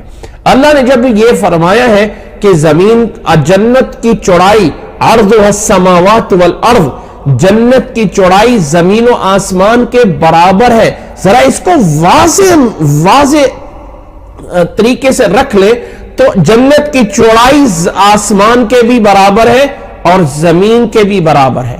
اب اگر آپ کہیں کہ زمین و آسمان کے درمیان کا حصہ تو کہیں نہیں آیا، اور اگر آپ اتنی چھوٹی سی زمین بنا دیں کہ جس کے اندر آج میں اور آپ چل رہے ہیں، بس یہ جو ہے وہ افریقہ ہے، یہ ایشیا ہے، یہ یورپ ہے، یہ امریکہ، اور بس ختم سب کچھ اتنے کے اندر محور میں ختم ہو گیا، تو کیا جنت اتنی ہوگی جس کا سب سے چھوٹا جنتی کو اللہ تعالیٰ نے کہا ہے دنیا کے 10 گنا بڑی جنت تجھے ملے گی، وہ جنت جو دنیا سے 10 گنا بڑی ہوگی، اس جنت کو اللہ تعالیٰ نے کہا ہے اس کی چوڑائی زمین کے برابر ہے۔ ان تمام آیات کا نکالیے۔ تو میں صرف اس لیے کہہ رہا ہوں کہ جس یاجوج ماجوج قوم کا اللہ نے قرآن مجید میں ذکر کیا ہے، جو اتنی بڑی قوم ہے، ساری زمین پہ پھیل جائے گی، وہ بھی تو قرآن زمین پہ ہے، کہاں پہ ہے؟ کیا گوگل میپ نے سب کو کور کر لیا ہے؟ کیا گوگل میپ میں سارا کچھ آ چکا ہے؟ نہیں، ایسا نہیں ہے۔ یہ جہاں تک آ چکا ہے ہمارے سامنے ہے، اور جہاں تک نہیں آ چکا وہ ابھی ہمارے سامنے ہی نہیں ہے۔ اس لیے مت سوچیں کہ یہ ادھر رشیا کھڑا ہے، اس کارنر پہ امریکہ کھڑا ہے، وہاں اوپر میں یورپ کھڑا ہے، یہاں نیچے میں جو ہے آسٹریلیا کھڑا ہے، اور یہ دائرہ ہے زمین کا۔ نہیں، زمین اس سے بھی بڑی ہو سکتی ہے۔ عرضها السماوات والارض۔ بہرحال بات چلی تھی اس بات سے کہ اللہ نے آدم علیہ السلام کو کب پیدا کیا، یہ ضمناً بات ادھر نکل گئی۔ واپس آتا ہوں حدیث کی طرف۔ حضرت ابو ہریرہ فرماتے ہیں رسول اللہ صلی اللہ علیہ وسلم نے میرے ہاتھ سے پکڑا اور فرمایا خلق اللہ آدم عز وجل، خلق اللہ عز وجل التربۃ یوم السبت، اللہ نے یوم سبت مٹی کو پیدا کیا، سیچرڈے ہفتے والے دن، وخلق فیہا الجبال یوم الاحد، اور اللہ تعالیٰ نے پہاڑوں کو جو ہے وہ پیدا کیا کس دن؟ یوم الاحد، اتوار کے دن، وخلق الشجر یوم الاثنین، اور درختوں کو اللہ تعالیٰ نے یوم اثنین پیدا کیا، یعنی کون سے دن میں؟ جس کو ہم منڈے کہتے ہیں، سوار کے دن میں۔ وخلق المکروہ یوم الثلاثاء، اور مکروہ چیز، مکروہات یعنی دنیا میں اچھائیاں بھی ہیں برائیاں بھی ہیں، تو شر بھی اللہ تعالیٰ کی طرف سے ہے اور نفع بھی اللہ تعالیٰ کی طرف سے ہے۔ تو نفع بھی اللہ کی مخلوق ہے اور شر بھی اللہ کی مخلوق ہے۔ وہ الگ بات ہے کہ نسبت اللہ تعالیٰ کی طرف ادب کے لحاظ سے نہیں کی جاتی، ورنہ اصل خالق اچھائی اور برائی کا اللہ ہے۔ تو فرمایا وَخَلَقَ الْمَكْرُوهَ يَوْمَ الثُّلَثَاء وَخَلَقَ النُّورَ يَوْمَ الْأَرْبِعَاء، اور منگل کے دن اور پھر بدھ کے دن اللہ تعالیٰ نے نور کو پیدا کیا۔ وَبَثَّ فِيهَا الدَّوَابَّ يَوْمَ الْخَمِيسِ، اور زمین پہ اللہ تعالیٰ نے جو جانور ہیں ان کو پھیلا دیا یوم الخمیس، یوم الخمیس میں۔ وَخَلَقَ آدم، جو میرا پوائنٹ ہے یہاں سے، وَخَلَقَ آدم علیہ السلام بعد العصر من یوم الجمعة فی آخر الخلق فی آخر ساعت من ساعات الجمعة فيما بين العصر إلى الليل. صحیح مسلم کے اندر 2799 نمبر پہ 2789 نمبر حدیث صحیح المسلم میں باب ہے، کتاب ہے صفت القیامہ والجنہ والنار، اور باب ہے ابتداء الخلق وخلق آدم علیہ السلام. اب ذرا نوٹ کیجئے اور آئیے ذرا پیچھے بیک گراؤنڈ کی طرف. اللہ تعالیٰ نے سب سے پہلے پانی اور عرش کو بنایا، پیدا کیا، پھر اللہ نے قلم کو پیدا کیا، پھر 50,000 سال بعد اللہ تعالیٰ نے زمین و آسمان کو پیدا کیا. اور زمین و آسمان میں ایک ترتیب گزری تھی کہ اللہ نے زمین کو، نوٹ کریں، زمین کو 2 دنوں میں پیدا کیا اور 2 دنوں میں زمین کے اندر کی چیزیں بنائی. سورۃ حامیم سجدہ میں قُلْ أَإِنَّكُمْ لَتَكْفُرُونَ بِالَّذِي خَلَقَ الْأَرْضَ فِي يَوْمَيْنِ وَجَعَلَ فِيهَا أَقْوَاتَهَا فِي 4 أَيَّامٍ. پھر اللہ نے زمین کے اندر اقوات 2 دنوں میں کر کے ٹوٹل 4 دن ہوئے. اور پھر اللہ تعالیٰ نے آسمان کو 2 دنوں میں پیدا کیا، ٹوٹل 6 دن ہو گئے. اور وہاں پہ میں نے اس کلاس میں یہ کہا تھا کہ اللہ تعالیٰ نے 6 دن میں زمین و آسمان کو پیدا کیا. اور سورۃ النازعات کی آیت ملا کے وَالْأَرْضَ بَعْدَ ذَلِكَ دَحَاهَا، آسمان کے بنانے کے بعد رفع سمکها فسواها وَأَغْطَشَ لَيْلَهَا وَأَخْرَجَ ضُحَاهَا وَالْأَرْضَ بَعْدَ ذَلِكَ دَحَاهَا. وہ جو دحون ہے یعنی زمین اور زمین کا جو کچھ ہے اس کی جو ہے وہ مادیت پہلے اور آسمان کی مادیت بعد میں بنا دی گئی، ٹھیک ہے. لیکن زمین کی یہ والی ترتیب جو کہ دحون ہے، یہ ہے وہ جو اس حدیث میں آتا ہے. مٹی کو یوم السبت، پہاڑوں کو یوم الاحد، درختوں کو اللہ تعالیٰ نے یوم الاثنین، اور خلق المکروہ. یہاں پہ ایک مکروہ کو بات سمجھ لیجئے. آج کل لوگوں نے ایک نظریہ بنایا ہوا ہے کہ یار منگل والے دن تو سنگل لگ جاتا ہے، لہذا کوئی کام منگل کو نہ شروع کرو، منگل والے دن بڑی نحوست ہوتی. نہیں، کوئی نحوست نہیں ہے، یہ نحوست کا دن نہیں ہے. یہ صرف اللہ تعالیٰ نے برائی کو اس دن میں بنایا، لیکن یہ برائی جو اس دن میں بنائی گئی یہ مطلب نہیں کہ یہ دن برا ہے، بلکہ یہ چیزیں بنائی گئی. منگل کا دن برا ہونا، ٹیوزڈے کو برا سمجھنا، یہ غلط ہے. جیسے یوم الاثنین ہے، جیسے جو ہے وہ یعنی منڈے ہے، سوموار ہے، جیسے اور بدھ ہے، سیم اسی طرح کا یوم الثلاثاء اور یعنی یہ بھی ہے جس کو ہم یوم الثلاثاء کہہ لیں، جس کو جو ہے وہ ٹیوزڈے کہہ لیں، جس کو منگل کہہ لیں. لہذا منگل سنگل ہے، منگل بربادی ہے، منگل کو سارے کام شروع کرنا نحوست ہے. یہ سارے نظریات غلط ہیں. یہ ہے وہ ہفتے کے 7 دن جن میں اللہ تعالیٰ نے اس حدیث کے مطابق، چونکہ حدیث ایک ایسی کتاب میں موجود ہے جو ایک معتبر ترین کتاب ہے صحیح مسلم کے نام سے. صحیح مسلم 2799 نمبر پہ حدیث، کتاب صفت القیامت والجنہ والنار، اور یہ اس کا حدیث نمبر ہے. آدم علیہ السلام کو اللہ تعالیٰ نے عصر کے بعد جمعے کے دن آخری مخلوق اللہ تعالیٰ نے یہ پیدا کی، ایک ایسی گھڑی جو کہ جمعے کے آخری وقتوں میں عصر کے بعد رات سے پہلے ہوتی ہے. گویا کہ یہ وہ ٹائم تھا جس میں آدم میں روح پھونکی گئی، ان کا جسد پہلے سے بنا. یہاں بات نوٹ کریں، یہ ان تمام آیات اور احادیث کو جمع کرنے کے بعد یہ عصر کا دن آدم کے پیدا ہونے کا مطلب یہ ہے کہ اس دن آدم علیہ السلام میں روح پھونکی گئی. وہ جمعے کا دن تھا، جمعے کی آخری گھڑیوں میں تھا. اور نبی صلی اللہ علیہ وسلم نے احادیث میں بیان فرمایا ہے کہ جمعے والے دن ایک ایسی گھڑی ہے جس میں جو انسان بھی اللہ تعالیٰ سے دعا کرتا ہے اللہ تعالیٰ قبول کرتا ہے، اللہ تعالیٰ قبول کرتا ہے. اور جمعے والے دن وہ والی گھڑی جس کے بارے میں راجح قول یہ ہے کہ وہ رات جمعے کے آخری ٹائموں میں ہے، آخری اوقات میں ہے. عصر کے بعد مغرب تک۔ اس ضمن میں کچھ اور روایات بھی ہیں، میں ان کو صرف اس لیے پیش کر دیتا ہوں کہ آدم علیہ السلام کا جمعے والے دن پیدا ہونا ان روایات میں بھی ذکر ہے۔ حضرت ابو ہریرہ رضی اللہ تعالیٰ عنہ فرماتے ہیں کہ رسول اللہ صلی اللہ علیہ وسلم نے فرمایا خیر یوم طلعت علیہ الشمس یوم الجمعہ، سب سے عمدہ دن جس میں سورج طلوع ہوتا ہے وہ جمعے کا دن ہے۔ فیہ خلق آدم وفیہ ادخل الجنہ وفیہ اخرج منہا، جمعے کا دن جو ہے وہ سب سے افضل دن ہے، اسی دن آدم علیہ السلام پیدا ہوئے، اسی دن جنت میں داخل کیے گئے اور اسی میں نکالے گئے۔ روایت مسلم میں 1410 نمبر پہ ہے۔ دوسری روایت عن ابی لبابہ بن عبد المنذر قال قال النبی صلی اللہ علیہ وسلم ان یوم الجمعہ، جمعہ کا دن جو ہے سید الایام ہے، اللہ کے ہاں بڑی عظمت والا ہے، وَأَعْظَمُ عِنْدَ اللَّهِ، اور یہ جمعہ کا دن نوٹ کریں اس پوائنٹ کو، اللہ کے ہاں عظمت والا ہے۔ من یوم الضحیٰ و یوم الفطر، یوم عید اضحیٰ اور عید فطر سے بھی زیادہ فضیلت رکھتا ہے۔ وَفِيهِ خَمْسُ خِصَالٍ، 5 چیزیں اس کے اندر ہے۔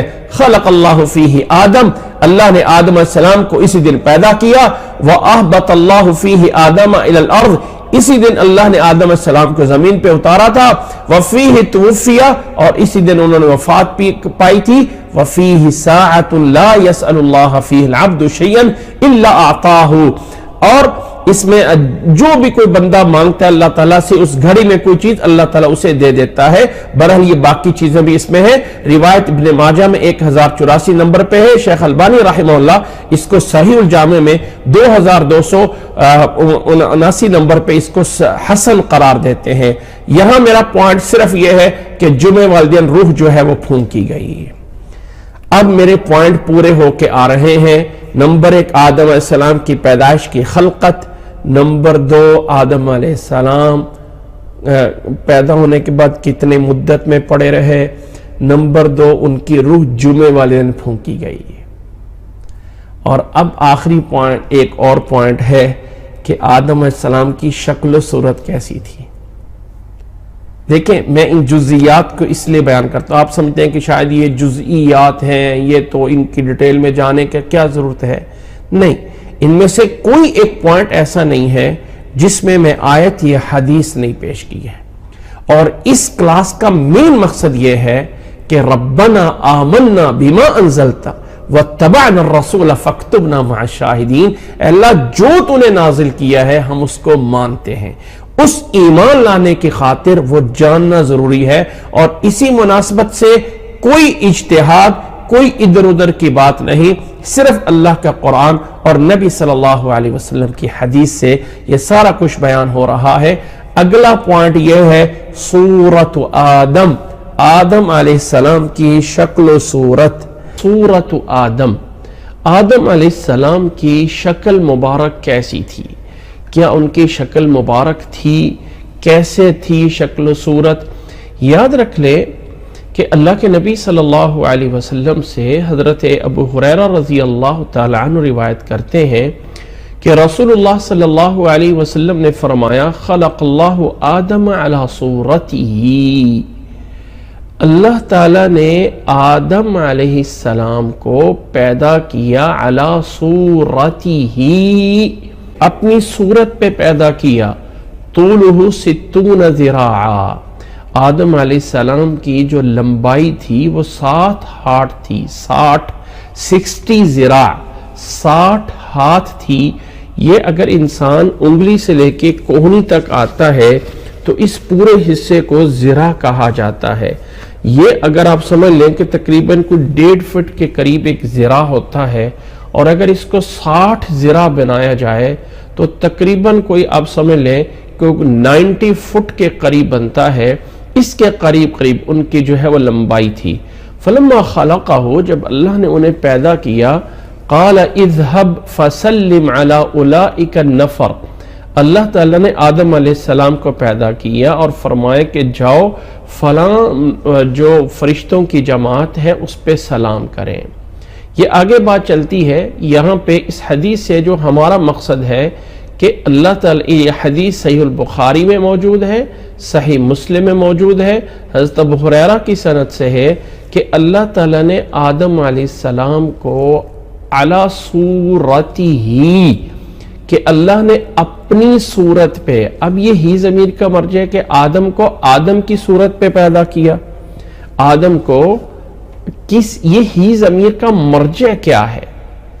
اسی طرح ہم اس بارے میں دوسری حدیث بھی جانتے ہیں اور پھر ہم اس بات پہ مزید آگے جو ہے وہ بات کرتے ہیں۔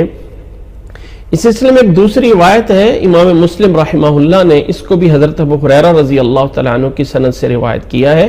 فرماتے ہیں کہ رسول اللہ صلی اللہ علیہ وسلم نے فرمایا اذا قاتل احدکم اخاہ، جب کوئی انسان اپنے کسی بھائی سے لڑائی کرتا ہے تو فلیجتنب الوجہ، چاہیے کہ وہ چہرے کو نہ مارے، چہرے کو بچے۔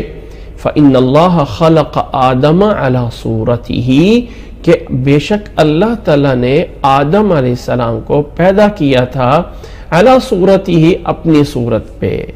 اب یہاں پہ کیا مطلب ہے؟ ان احادیث کو سامنے رکھ کے پتہ چلتا ہے کہ سب سے پہلے تو یاد رکھ لیں کہ اللہ تعالیٰ کی صفات میں اللہ تعالیٰ سمیع بھی ہے، اللہ تعالیٰ بصیر بھی ہے، اللہ تعالیٰ قدیر بھی ہے، اللہ تعالیٰ کے بہت ساری صفات ہیں، لیکن انسان بھی سمیع ہے، انسان بھی بصیر ہے۔ اللہ تعالیٰ نے سمیع اور بصیرا انسان کو بھی بولا ہے، انا خلقنا الانسان من نطفۃ امشاج نبتلیہ فجعلناہ سمیعا بصیرا۔ یہ سمیعا بصیرا انسان کو بولا کہ سننے والا اور دیکھنے والا ہم نے انسان کو بنایا ہے، اور اللہ بھی سمیع بصیر ہے۔ تو اللہ سمیع بصیر اپنی حیثیت کے اعتبار سے ہے اور بندہ سمیع بصیر اپنی حیثیت کے اعتبار سے ہے۔ اللہ تعالیٰ کی تمام صفات پہ ایمان لانا ضروری ہے اس انداز پہ کہ اللہ تعالیٰ کی ان صفات کی کوئی مثال نہیں بیان کی جا سکتی، کوئی تشبیہ نہیں دی جا سکتی، یعنی فلاں اس طرح ہے، اسی طرح ان کی کوئی کیفیت نہیں بیان کی جا سکتی، بس اللہ کی صفات ویسے ہیں جیسے اللہ کی شان کے لائق ہیں۔ تو ان صفات میں سے ایک صفت اللہ کی صورت بھی ہے کہ اللہ کی ایک صورت ہے۔ اب وہ صورت ہے اللہ کی، ایک حدیث میں آتا ہے رسول اللہ صلی اللہ علیہ وسلم نے رسول اللہ صلی اللہ علیہ وسلم سے حضرت عبداللہ بن عباس رضی اللہ تعالیٰ روایت کرتے ہیں، یہ روایت ترمذی میں ہے کہ اتانی ربی فی احسن صورت فقال یا محمد قلت لبیک ربی وسعدیک قال فیما یختصم الملأ الاعلی۔ الحدیث صححہ الالبانی فی صحیح ترمذی۔ یہ حدیث صحیح ترمذی میں شیخ البانی رحمہ اللہ اس کو صحیح کہتے ہیں کہ میرا رب میرے خواب میں میرے پاس فی احسن صورت، فی احسن صورت، سب سے خوبصورت عمدہ، یعنی ایک ایسی شکل و صورت میں میرا رب میرے سامنے آیا۔ اللہ کے نبی نے فرمایا کہ فی احسن صورت، بہت بڑی خوبصورت شکل و صورت میں اللہ تعالیٰ، اور فرمایا یا محمد، میں نے کہا لبیک اور لبیک ربی وسعدیک، فرمایا اے محمد بتاؤ فرشتے کی چیز میں بحث کر رہے ہیں۔ حدیث ہے، بس اس کا اتنا باب ہے کہ اللہ کا بھی ایک شکل و صورت ہے۔ اسی طرح ایک روایت ہے جس کو امام بخاری اور امام مسلم رحمہ اللہ نے بیان کیا ہے، قیامت کی وہ بارے میں حدیث جو حدیث شفاعت کہلاتی ہے، اس کے الفاظ ہے فَيَأْتِيهِمُ الْجَبَّارُ فِي صُورَةٍ غَيْرَ صُورَةِ الَّتِي رَأَوْهَا فِيهَا أَوَّلَ مَرَّةٍ، کہ جبار ان کے سامنے ایک ایسی صورت میں آئے گا جس صورت کو انہوں نے پہلے نہیں دیکھا تھا۔ یہ روایت بھی بخاری کے اندر 7440 نمبر پہ اور مسلم میں 182 نمبر پہ یہ روایت بھی موجود ہے۔ ان روایات سے یہ ثابت کرنا مقصد ہے کہ اللہ کی صفت میں سے ایک صفت صورت یعنی شکل و صورت بھی ہے۔ اب اللہ تعالیٰ نے آدم علیہ السلام کو جو صورت پہ پیدا کیا، کیا اس سے مراد یہ ہے کہ اللہ نے انسان کو یعنی شاید انسان ہم سمجھ لیں کہ جیسے انسان کی کوئی جسامت ہے ایسے اللہ کی جسامت ہے؟ تو یہ ہم نہیں کہہ سکتے، یہ ہم نہیں کہہ سکتے۔ ہم یہ کہہ سکتے ہیں کہ ان احادیث کا معنی یہ ہے جن میں اللہ تعالیٰ نے آدم علیہ السلام کے بارے میں فرمایا کہ اللہ نے انہیں اپنی صورت پہ پیدا فرمایا کہ جیسے اللہ تعالیٰ خوبصورت ہے، اللہ تعالیٰ کی شان جو ہے وہ بیان سے باہر ہے، اللہ تعالیٰ جیسے خوبصورت ہے ویسے ہی اللہ تعالیٰ نے آدم علیہ السلام کو بھی خوبصورت پیدا فرمایا۔ یہ ہے مفہوم۔ یہ کہنا کہ بالکل تشبیہ پوری کیفیت میں ہے، یہ مقصد نہیں ہے۔ دلیل کے طور پہ میں ایک حدیث پیش کر دیتا ہوں تاکہ بات سمجھنے میں آسانی ہو جائے۔ ایک روایت ہے جسے امام بخاری رحمہ اللہ نے بیان فرمایا ہے اور امام مسلم رحمہ اللہ نے۔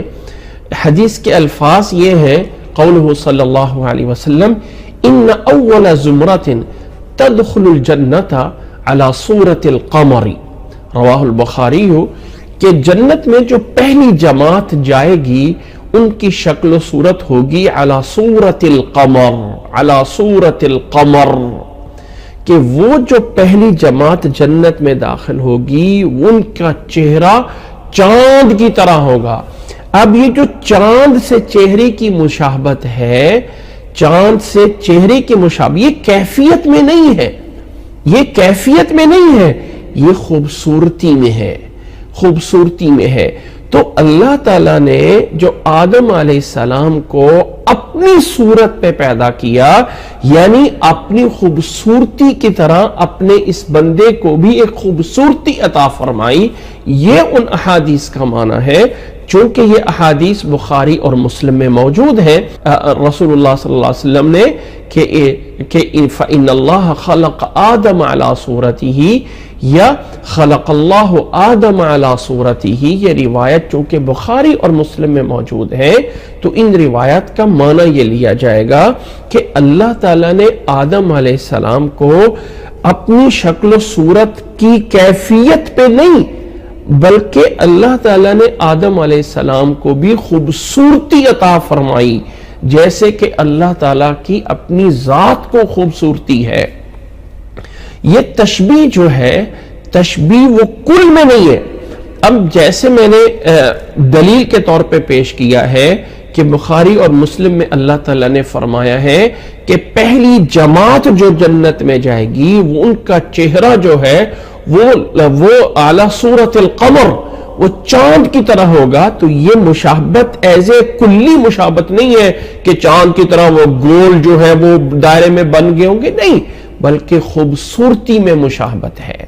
لہٰذا اس حدیث کا معنی صحیح سمجھنا ہے کہ اللہ تعالیٰ کی شکل و صورت اللہ کے لیے ہے، اس صفت کا انکار نہیں کرنا ہے کہ اللہ کی کوئی شکل یا صورت ہے ہی نہیں، بھئی ہے، لیکن کیسی ہے؟ جیسے اللہ کی شان کے لائق ہے۔ اللہ کی اس شکل و صورت کو کسی بندے پہ قیاس نہیں کیا جا سکتا، کیونکہ سورۃ شورى میں اللہ تعالیٰ نے فرمایا ہے لیس کمثلہ شیء، اللہ کی طرح کی کوئی چیز نہیں ہے، کوئی چیز نہیں ہے۔ تو اللہ کی طرح کی جب کوئی چیز نہیں ہے تو اللہ تعالیٰ جو ہے وہ سمیع بصیر ہے، سب کچھ ہے، لیکن کسی چیز کو اللہ کی طرح مشابہت نہیں دے سکتے ہیں۔ تو یہ حدیث کہ ان خلق اللہ آدم علی صورتہ یا ان اللہ خلق آدم علی صورتہ، اللہ نے آدم علیہ السلام کو اپنی صورت پہ پیدا کیا، یعنی ایسے خوبصورتی میں، ایسے وجاہت میں، کیونکہ یہ بہت بڑی عظیم مخلوق تھی جسے اللہ تعالیٰ پیدا کر رہا تھا۔ اگلا پوائنٹ یہ ہے کہ آدم علیہ السلام کی یہ خوبصورتی اور یہ جمال کیسا تھا؟ یہ ایک بات مشہور ہے کہ اس انسانوں میں سب سے زیادہ خوبصورت حضرت یوسف علیہ السلام ہے، اور شاید اس کی بیس جو ہے وہ قرآن مجید میں واقعہ کہ وہ انہوں نے ہاتھ کاٹ دیے یوسف علیہ السلام کو دیکھ کے، وہ مصر کی عورتوں نے، اور اس لیے بڑے خوبصورتی تھے. لیکن اگر ہم حدیث میں آ کے دیکھتے ہیں تو صحیح مسلم میں ایک روایت ہے جو معراج کی روایت ہے، لمبا واقعہ ہے حضرت انس رضی اللہ تعالیٰ عنہ سے، جس میں آپ صلی اللہ علیہ وسلم فرماتے ہیں ثم عرج بی الی السماء الثالثہ، پھر مجھے جب تیسرے آسمان پہ لے جایا گیا تو جبریل علیہ السلام نے دروازہ کھٹکھایا تیسرے آسمان کا. فقیل من انت، تو آگے سے پوچھا گیا کون؟ تو قال جبریل، کہا جبریل ہوں. قیل ومن معک، تیرے ساتھ کون ہے؟ فرمایا محمد صلی اللہ علیہ وسلم. قیل وقد بعث الیہ، پوچھا گیا کیا ان کی طرف پیغام بھیجا گیا ہے؟ قال قد بعث الیہ، کہ ہاں ان کی طرف پیغام بھیجا گیا ہے. ففتح لنا، اب تیسرا آسمان کھولا گیا. فاذا انا بیوسف صلی اللہ علیہ وسلم، کہ میں یوسف علیہ السلام میرے سامنے تھے. اذا هو قد اعطی شطر الحسن، اب یہاں پہ الفاظ یہ ہے شطر الحسن، کہ وہاں پہ جب میں نے یوسف علیہ السلام کو دیکھا تو انہیں شطر الحسن، اب عربی میں جو لفظ شطر ہے یہ حصے کو بولا جاتا ہے، یا شطر الایمان، یعنی الطہارت شطر الایمان، الطہارت نصف الایمان، ایسے بھی حدیث میں آیا ہے کہ طہارت ایمان کا حصہ ہے، طہارت جو ہے وہ آدھا ایمان ہے. تو یہ شطر جو ہے حصے کے معنی میں استعمال ہوتا ہے. تو یوسف علیہ السلام کو حسن دیا گیا تھا. اب اس سب سے زیادہ خوبصورت کون ہے؟ یہاں پہ آدم علیہ السلام کی طرف جانے سے پہلے سب سے پہلے یہ جان لیں کہ سب سے زیادہ خوبصورت کون ہے. اس میں کوئی شک نہیں کہ سب سے زیادہ خوبصورت محمد صلی اللہ علیہ وسلم ہے. دلیل اس کی حضرت براء ابن عازب رضی اللہ تعالیٰ عنہ سے روایت ہے، کان رسول اللہ صلی اللہ علیہ وسلم احسن الناس وجہا واحسنہ خلقا لیس بالطویل البائن ولا بالقصیر. اخرجہ البخاری و مسلم، ایک بخاری اور مسلم میں روایت جو کہ بخاری میں 3549 نمبر پہ اور مسلم میں 2337 نمبر پہ روایت ہے کہ سب سے زیادہ خوبصورت احسن الناس وجہن، اللہ کے نبی صلی اللہ علیہ وسلم سب سے احسن، سب سے زیادہ خوبصورت چہرے والے تھے. دوسری بات یہ ہے کہ آدم علیہ السلام کو اللہ تعالیٰ نے جب تشبیہ دی ہے علی صورتہ، کہ اللہ تعالیٰ نے آدم علیہ السلام کو اپنی صورت پہ پیدا کیا. اس کا ہم نے معنی کیا کیا ہے کہ اللہ نے آدم علیہ السلام کو اب ایک بہت بڑی خوبصورتی دے کے پیدا فرمایا.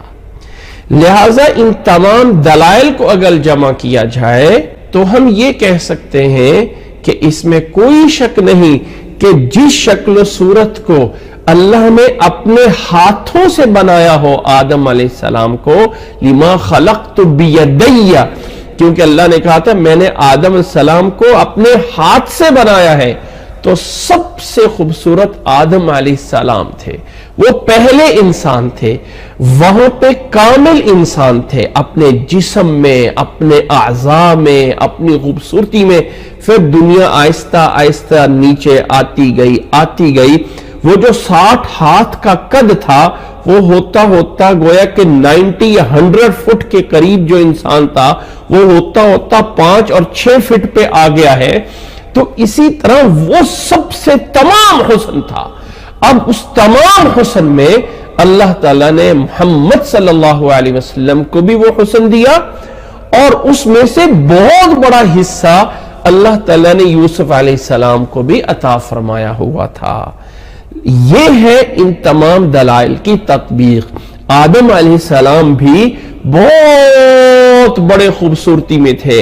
اب اس خوبصورتی میں یوسف علیہ السلام ہائی لائٹ اس لیے ہو گئے کہ ان کا وہ واقعہ جو کہ مصر کی عورتوں کا تھا قرآن مجید نے بیان کیا، اس سے لگتا ہے کہ یوسف علیہ السلام جو ہے، اور بعض کہتے ہیں کہ اللہ تعالیٰ نے آدھا حسن یوسف علیہ السلام کو دیا اور باقی آدھا حسن جو ہے وہ سب لوگوں کو دیا ہے، تو یہ آدھا حسن اللہ نے دیا، ایسے کوئی حدیث کے الفاظ نہیں ہیں۔ حدیث کے جو الفاظ میں نے آپ لوگوں کے سامنے بیان فرمائے ہیں کہ نبی صلی اللہ علیہ وسلم نے فرمایا کہ قد اعطی شطر الحسن، کہ انہیں حسن کا حصہ دیا گیا۔ اب یہ نہیں کہا گیا کہ سب سے زیادہ ان کو دیا گیا، یہ آدم علیہ السلام بھی اور محمد صلی اللہ علیہ وسلم کو بھی اللہ تعالیٰ نے بہت بڑا حصہ دیا۔ اللہ کے نبی صلی اللہ علیہ وسلم کے بارے میں صحابہ بیان کرتے ہیں اور آدم علیہ السلام کے بارے میں بھی کہ اللہ تعالیٰ نے آدم علیہ السلام کو اس طرح کر کے خوبصورتی میں پیدا کیا کہ جیسے اللہ نے ان کو اپنی شکل پہ پیدا فرمایا ہے۔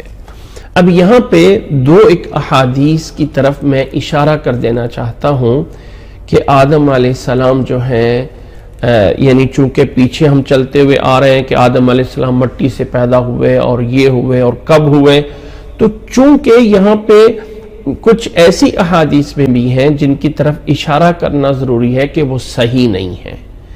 یاد رکھ لیں، ان میں سے ایک حدیث یہ ہے خلقت انا وعلی من نور، کہ اللہ کے نبی نے کہا میں اور علی نور سے پیدا ہوئے اور ہم جو ہے کننا عن یمین العرش، ہم جو ہے عرش کی دائیں سائڈ پہ تھے قبل ان یخلق آدم ب1000 عام، آدم علیہ السلام کے پیدا ہونے سے 2000 سال پہلے۔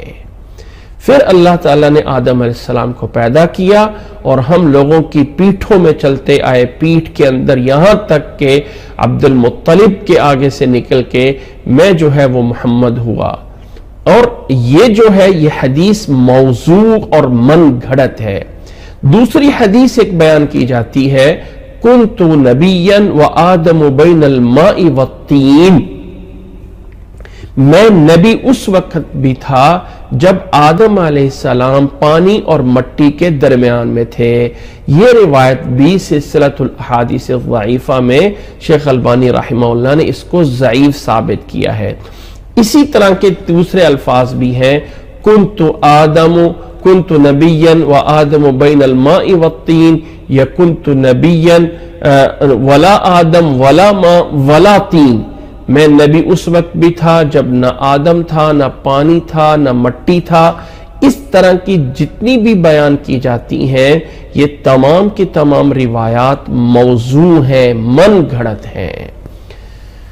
اب یہاں تک ہم جو ہے وہ بات پوری کر چکے ہیں، یہاں تک ہم بات پوری کر چکے ہیں کہ آدم علیہ السلام کو اللہ تعالیٰ نے مٹی سے مجسمہ بنایا، مٹی کے اس جوہر سے، اور پھر اللہ تعالیٰ نے آدم علیہ السلام کو وہ مجسمہ اور وہ جو شکل و صورت تھی اللہ تعالیٰ نے اس میں جو ہے وہ روح پھونکی، اور پھر اللہ تعالیٰ نے یہ جو شکل و صورت آدم علیہ السلام کو دی تھی یہ جو ہے وہ بہت بڑی خوبصورت تھی۔ اب آدم علیہ السلام کو ان کا مجسمہ بنانے کے بعد ایک کوئی صحیح مدت تو نہیں ہے، لیکن جسے پچھلی کلاس میں جان چکے ہیں 40 سال کے بعد ان میں روح پھونکی گئی۔ جب آدم علیہ السلام اٹھے تو سب سے پہلا کام کیا کیا؟ سب سے پہلا کام کیا کیا؟ وہی روایت جو میں نے پیچھے بیان کی ہے اس کو میں دوبارہ سے ترجمہ بیان کرتا ہوں، جس کو بخاری نے 6227 نمبر پہ اور مسلم نے 2841 نمبر پہ روایت کیا ہے۔ عن ابی ہریرہ عن النبی صلی اللہ علیہ وسلم انہ قال خلق اللہ آدم علی صورتہ 60 ذراعا، آدم علیہ السلام کو اللہ نے اپنی صورت پہ پیدا کیا، 60 ہاتھ ان کا جو ہے وہ قد تھا۔ فلما خلقہ، جب اللہ نے انہیں پیدا کیا، قال فرمایا اذهب، یہ ہے وہ پہلا کام، اذهب فسلم علی اولئک النفر من الملائکہ، فرشتوں کی اس جماعت کو سلام کیجئے، جلوسن جو بیٹھے تھے، فاستمع ما یحیونک، اور سنو آگے سے وہ آپ کو جواب کیا دیتے ہیں۔ فَإِنَّهَا تَحِيَّتُكَ وَتَحِيَّتُ ذُرِّيَّتِكَ، کہ جو آگے سے جواب ملے گا وہی تمہارا اور تمہاری اولاد کا سلام اور وہ ہوگا۔ تو آدم علیہ السلام گئے اور فرمایا السلام علیکم، فقالوا، فرشتوں نے کہا السلام علیکہ ورحمت اللہ، فزادوا ورحمت اللہ، تو فرشتوں نے رحمت اللہ کا اضافہ کر دیا۔ فَكُلُّ مَنْ يَدْخُلُ الْجَنَّةِ، پس جو کوئی بھی جنت میں داخل ہوگا علی صورت آدم، وہ آدم علیہ السلام کی اس مجسمے پہ، یعنی ان کی شکل و صورت پہ آئے گا۔ یعنی انسان جو آج کل 5 فٹ کا ہے، 6 فٹ کا ہے، یہ جو ہے وہ 60 ذراع کا، جو تقریباً 100 فٹ کے قریب ہے، اتنا بڑا اس کا قد ہو جائے گا۔ فَلَمْ يَزَلْ الْخَلْقُ يَنْقُصْ بَعْدُ، مخلوق اس کے بعد نیچے کم ہوتے گئے، حتی الآن، یہاں تک کہ جیسے ابھی ہم کم سے کم ہو چکے ہیں۔ اب اس حدیث میں آدم علیہ السلام کا پہلا عمل بیان کیا گیا ہے۔ پیدا ہونے کے بعد اللہ نے ان کا جسم بنایا، اس میں روح پھونکی، اور سب سے پہلا کام آدم علیہ السلام نے کیا کیا کہ فرشتوں کو جا کے اللہ تعالیٰ کا حکم مانا کہ فلاں فرشتوں کو جا کے سلام کر دو۔ یاد رکھ لیں، اپنے بچوں کو اپنے گھر میں اس چیز کو عام کریں، السلام علیکم، السلام علیکم، اس چیز کو عام کریں، عام کیا جائے۔ یہ انسان کا وہ پہلا عمل ہے جو پیدا ہونے کے بعد آدم علیہ السلام نے پہلا کام کیا تھا۔ فرمایا جاؤ فرشتوں کو جا کے سلام کرو، اور کہا السلام علیکم، اور فرشتوں نے آگے سے کیا کہا تھا؟ السلام علیکم ورحمت اللہ۔ اب اس کو وعلیکم السلام ورحمت اللہ بھی کہہ سکتے ہیں، یا السلام علیکم ورحمت اللہ بھی کہہ سکتے ہیں۔ تو فرشتوں نے رحمت اللہ کا اضافہ کر کے کہا تھا، سلامتی ہو تم پر، یہ بہت بڑی دعا ہوتی ہے۔ اب اس کے بعد آدم علیہ السلام پیدا ہو چکے ہیں اور فرشتوں کو سلام کر چکے ہیں۔ اب کچھ واقعات ہیں، ان واقعات کی ترتیب جو ہے وہ قرآن میں یا حدیث میں موجود نہیں ہے، کہ اللہ تعالیٰ نے آدم علیہ السلام کی ساری ذریت کو نکالا اور سب سے وعدہ لیا، نبیوں کے بارے میں وعدہ لیا، اور ان میں ترتیب ایسی کچھ نہیں ہے۔ ہم کچھ واقعات ترتیب سے بیان کر دیتے ہیں، اور لازمی نہیں ہے کہ حقیقت میں بھی ایسے ہی ترتیب ہو۔ آدم علیہ السلام پیدا ہوئے، فرشتوں کو سجدہ کر لیا۔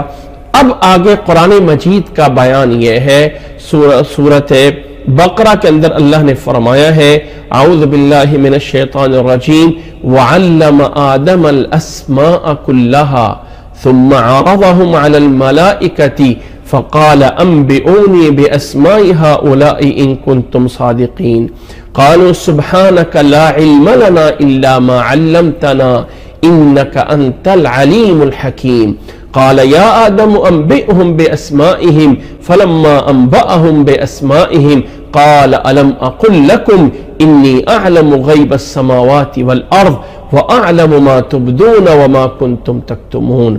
سورۃ بقرہ کی آیت نمبر یعنی 31 سے لے کے 33 تک فرمایا کہ اللہ تعالیٰ نے آدم علیہ السلام کو سکھا دیے الاسماء کلہا، سارے کے سارے نام اللہ نے سکھا دیے۔ پھر اللہ نے پیش کیا ان کو فرشتوں پہ، اور فرشتوں سے کہا کہ بتاؤ ان چیزوں کے نام اگر تم سچے ہو۔ قالوا، انہوں نے کہا کہ سبحانک لا علم لنا الا ما علمتنا، فرمایا پاک ہے اے ہمارے رب تو، ہمیں کسی چیز کا کوئی علم نہیں مگر اتنا علم ہے جتنا تو نے ہمیں سکھایا ہے، بے شک تو علیم اور حکیم ہے۔ پھر فرمایا اے آدم بتائیے ان کو ان چیز نام۔ فلما انبأهم، جب بتایا سب چیزوں کے نام آدم علیہ السلام نے، تو فرمایا اللہ تعالیٰ نے الم اقل لکم انی اعلم غیب السماوات والارض، کیا میں تمہیں کہا نہیں کہ میں ہوں جانتا ہوں جو آسمان اور زمین کی ہر پوشیدہ اور غیب بات کو، وَأَعْلَمُ، اور میں جانتا ہوں جو تم ظاہر کرتے ہو اور جو پوشیدہ کرتے ہو۔ اب اس آیت میں سب سے پہلے پوائنٹ یہ ہے کہ آدم علیہ السلام کو وہ کون سے نام تھے جو اللہ نے سکھائے، کیا نام تھے۔ اب یہاں پر دو الفاظ ہیں، اسما اسما اور کلہا کے ساتھ اس کو جوڑا گیا ہے کہ اللہ نے سارے کے سارے نام سکھا دیے. اسما اسمن کی جمع ہے، اور اسمن کو جو اسمن کہا جاتا ہے اہل لغت کہتے ہیں کہ اسم کو اسم دو وجہ سے کہا جاتا ہے. ایک اس لیے کہ یہ اسم جو ہے وہ کسی چیز کی علامت ہوتی ہے، یہ سمتن سے نکلا ہوا ہے علامت سے، کہ مثلا کسی کا لفظ عبداللہ ہے تو یہ عبداللہ علامت ہے فلاں شخص کی، اس لیے اس نشانی کو اسم بولا جاتا ہے. دوسرا معنی یہ ہے کہ یہ اسمن جو ہے یہ سمون سے نکلا ہوا ہے، اور سمون کا معنی ہے بلند ہونا. تو یہ عبداللہ کو اسم اس لیے کہا جاتا ہے کہ یہ اپنا مسمى جس پر یہ بولا جا رہا ہے اس کو بلند کر دیتا ہے، اس کو ہائی لائٹ کر دیتا ہے، واضح کر دیتا ہے، اس لیے اس کو اسمن بولا جاتا ہے. اب اللہ تعالیٰ نے جمع بولا اسما، کہ اللہ تعالیٰ نے آدم علیہ السلام کو تعلیم سکھا دیے اسما. اب وہ نام تھے، کیا نام ہے اس کے بارے میں مفسرین کی بہت ساری رائے. ایک یہ ہے کہ اس سے مراد آدم علیہ السلام کی ساری ذریت اولاد کے نام تھے. دوسرا اس سے فرشتوں کے نام تھے. تیسرا اللہ تعالیٰ نے آدم علیہ السلام کو جو اصول اور قوانین تھے، جزئیات اور فروعات، یہ کائنات کے بیک گراؤنڈ پہ کیا اصول، کیا آپ آج کل سمجھ لیں کہ ایک سائنسی طور پہ جتنی بھی ایجادات ہو رہی ہیں، جو بھی معلومات ایک قوانین ہے اس کائنات کے چلانے میں وہ اللہ نے آدم علیہ السلام کو سکھا دیے. ایک بات یہ دیکھنا چاہیے کہ اللہ تعالیٰ نے دو لفظ بولے اسما اور کلہا، جہاں سے پتہ چلتا ہے کہ چیزیں الگ الگ ہیں، کوئی رول اور قوانین نہیں ہے بلکہ الگ الگ چیزیں ہیں جن کے نام بتائے گئے. اور واللہ عالم اگر ان میں یہ کہا جائے، نوٹ کریں ایک بات کو، جب بچہ پیدا ہوتا ہے، انسان جب پیدا ہوتا ہے آج کل ہمارے سامنے، تو اسے کچھ پتہ نہیں ہوتا. پھر ہم اس کو بڑے ہو کر سکھاتے ہیں یہ قلم ہے، یہ کرسی ہے، یہ کتاب ہے. وہ پڑھتا ہے باقاعدہ، ہاذا کرسی، ہاذا کتاب، دس از اے بک، دس از اے بال، دس از اے، یعنی ہر چیز کا ایک نام سکھایا جا رہا ہوتا ہے. یہ ہم انسان ہیں کہ ازلی طور پہ جب پیدا ہوئے تو پتہ نہیں ہے کیا چیز ہے. تو اللہ تعالیٰ ہم یہ انسانوں کو آج کل کے حساب سے 7 سال 10 سال کی عمر میں جب بچہ کم از کم 5 سال کو پہنچتا ہے تو چیزوں کے نام اسے آنا شروع ہو جاتے ہیں کہ یہ فلاں پینسل ہے، یہ فلاں چیز ہے، یہ میری گاڑی ہے، یہ میری سائیکل ہے. تو یہ جو تدریجاً کلمات انسان لینگویج مفردات سیکھتا ہے، اللہ نے وہ آدم علیہ السلام کو پیدا کرنے کے فوری بعد سکھا دیے. یہ ہے واللہ عالم جو کلام کا مقصود ہے. اور اللہ تعالیٰ نے فرشتوں کو نہیں بتایا ہوا، اور فرشتوں کے بارے میں جو کہا ان کنتم صادقین، اچھا بتاؤ اگر تم سچے ہو. اور فرشتوں نے کہا سبحانک لا علم لنا. تو اللہ تعالیٰ نے فرشتوں کو صرف اتنا علم دیا ہے جتنا کہ ان کا اس سے کام ہے. جس سے ان کا کام نہیں ہے وہ اللہ تعالیٰ نے فرشتوں کو علم نہیں دیا. اور عالم الغیب ذات صرف اللہ کی ہے، صرف اللہ کی ذات عالم الغیب ہے، فرشتے بھی عالم الغیب نہیں ہیں. اور آدم علیہ السلام کو جو اللہ تعالیٰ نے جو ہے وہ کلمات کا یعنی اسماء کا نام بتا دیا، یوں سمجھ لیں کہ ہم اسے سمجھنے کے لیے کہہ سکتے ہیں کہ آدم علیہ السلام کو فوری طور پہ اللہ نے لینگویج زبان سکھا دی. اب وہ کون سی تھی؟ عربی تھی، فارسی تھی، سریانی تھی، لاطینی، انگلش تھی، کیا تھی اللہ عالم.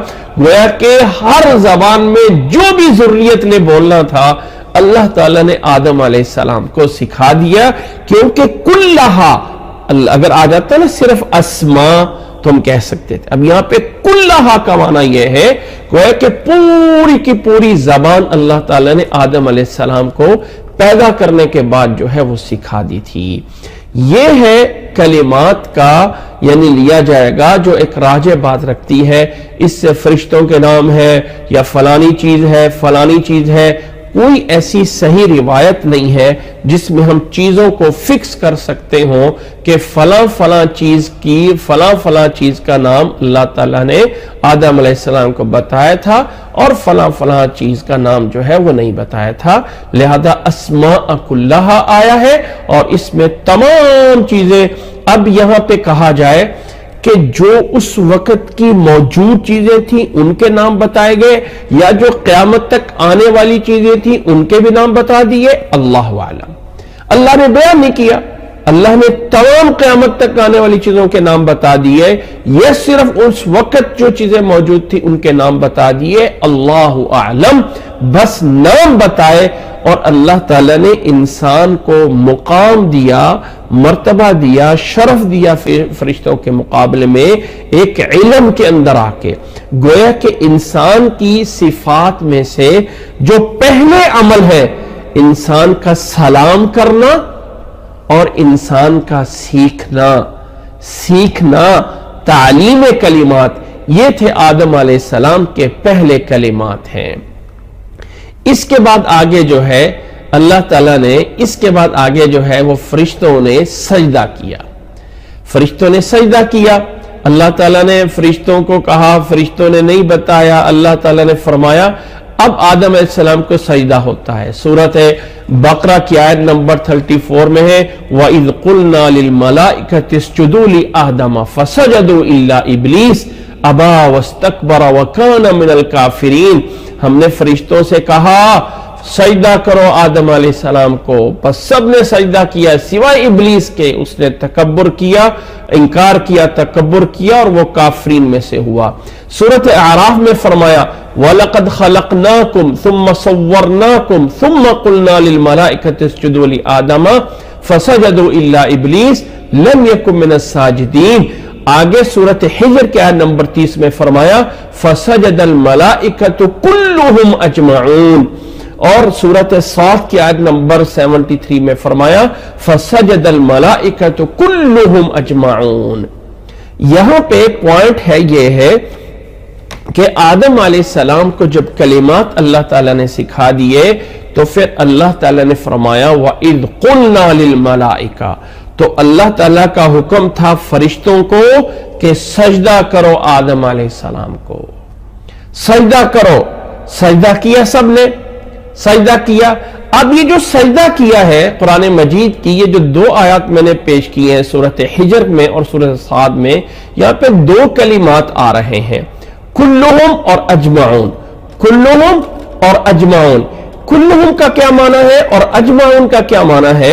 اگر ہم غور کریں تو اگر ایک چیز جو ہے فرشتوں نے کلہم، فرشتوں نے سجدہ کیا، اب بہت ساروں نے کیا، لازم نہیں ہے کہ سارے کے ساروں نے کیا ہو، تو اس وہم کو ختم کرنے کے لیے کلہم کی تاکید آ گئی کہ جتنے بھی فرشتے تھے سب نے سجدہ کیا، سب نے سجدہ کیا۔ اور اس کے بعد دوسری صفت ہے کہ ٹھیک ہے سب نے کیا ہے لیکن کچھ نے پہلے کر لیا ہوگا، کچھ نے بعد میں کر لیا ہوگا، ٹائمنگ ڈیفرنٹ ہوگی، اس وہم کو ختم کرنے کے لیے اجمعون کی صفت آ گئی کہ سب نے سیم ٹائم پہ اکٹھے ہو کر آدم علیہ السلام کو سجدہ کیا۔ اللہ کا حکم تھا وَإِذْ قُلْنَا لِلْمَلَائِكَةِ اسْجُدُوا لِآدَمَ فَسَجَدُوا، اور سورۃ حجر اور سورۃ صاد میں فَسَجَدَ الْمَلَائِكَةُ كُلُّهُمْ أَجْمَعُونَ، سارے کے سارے جتنے بھی فرشتے تھے سب کے سب نے اور سب کے سب نے مل کر ایک ساتھ سجدہ کیا۔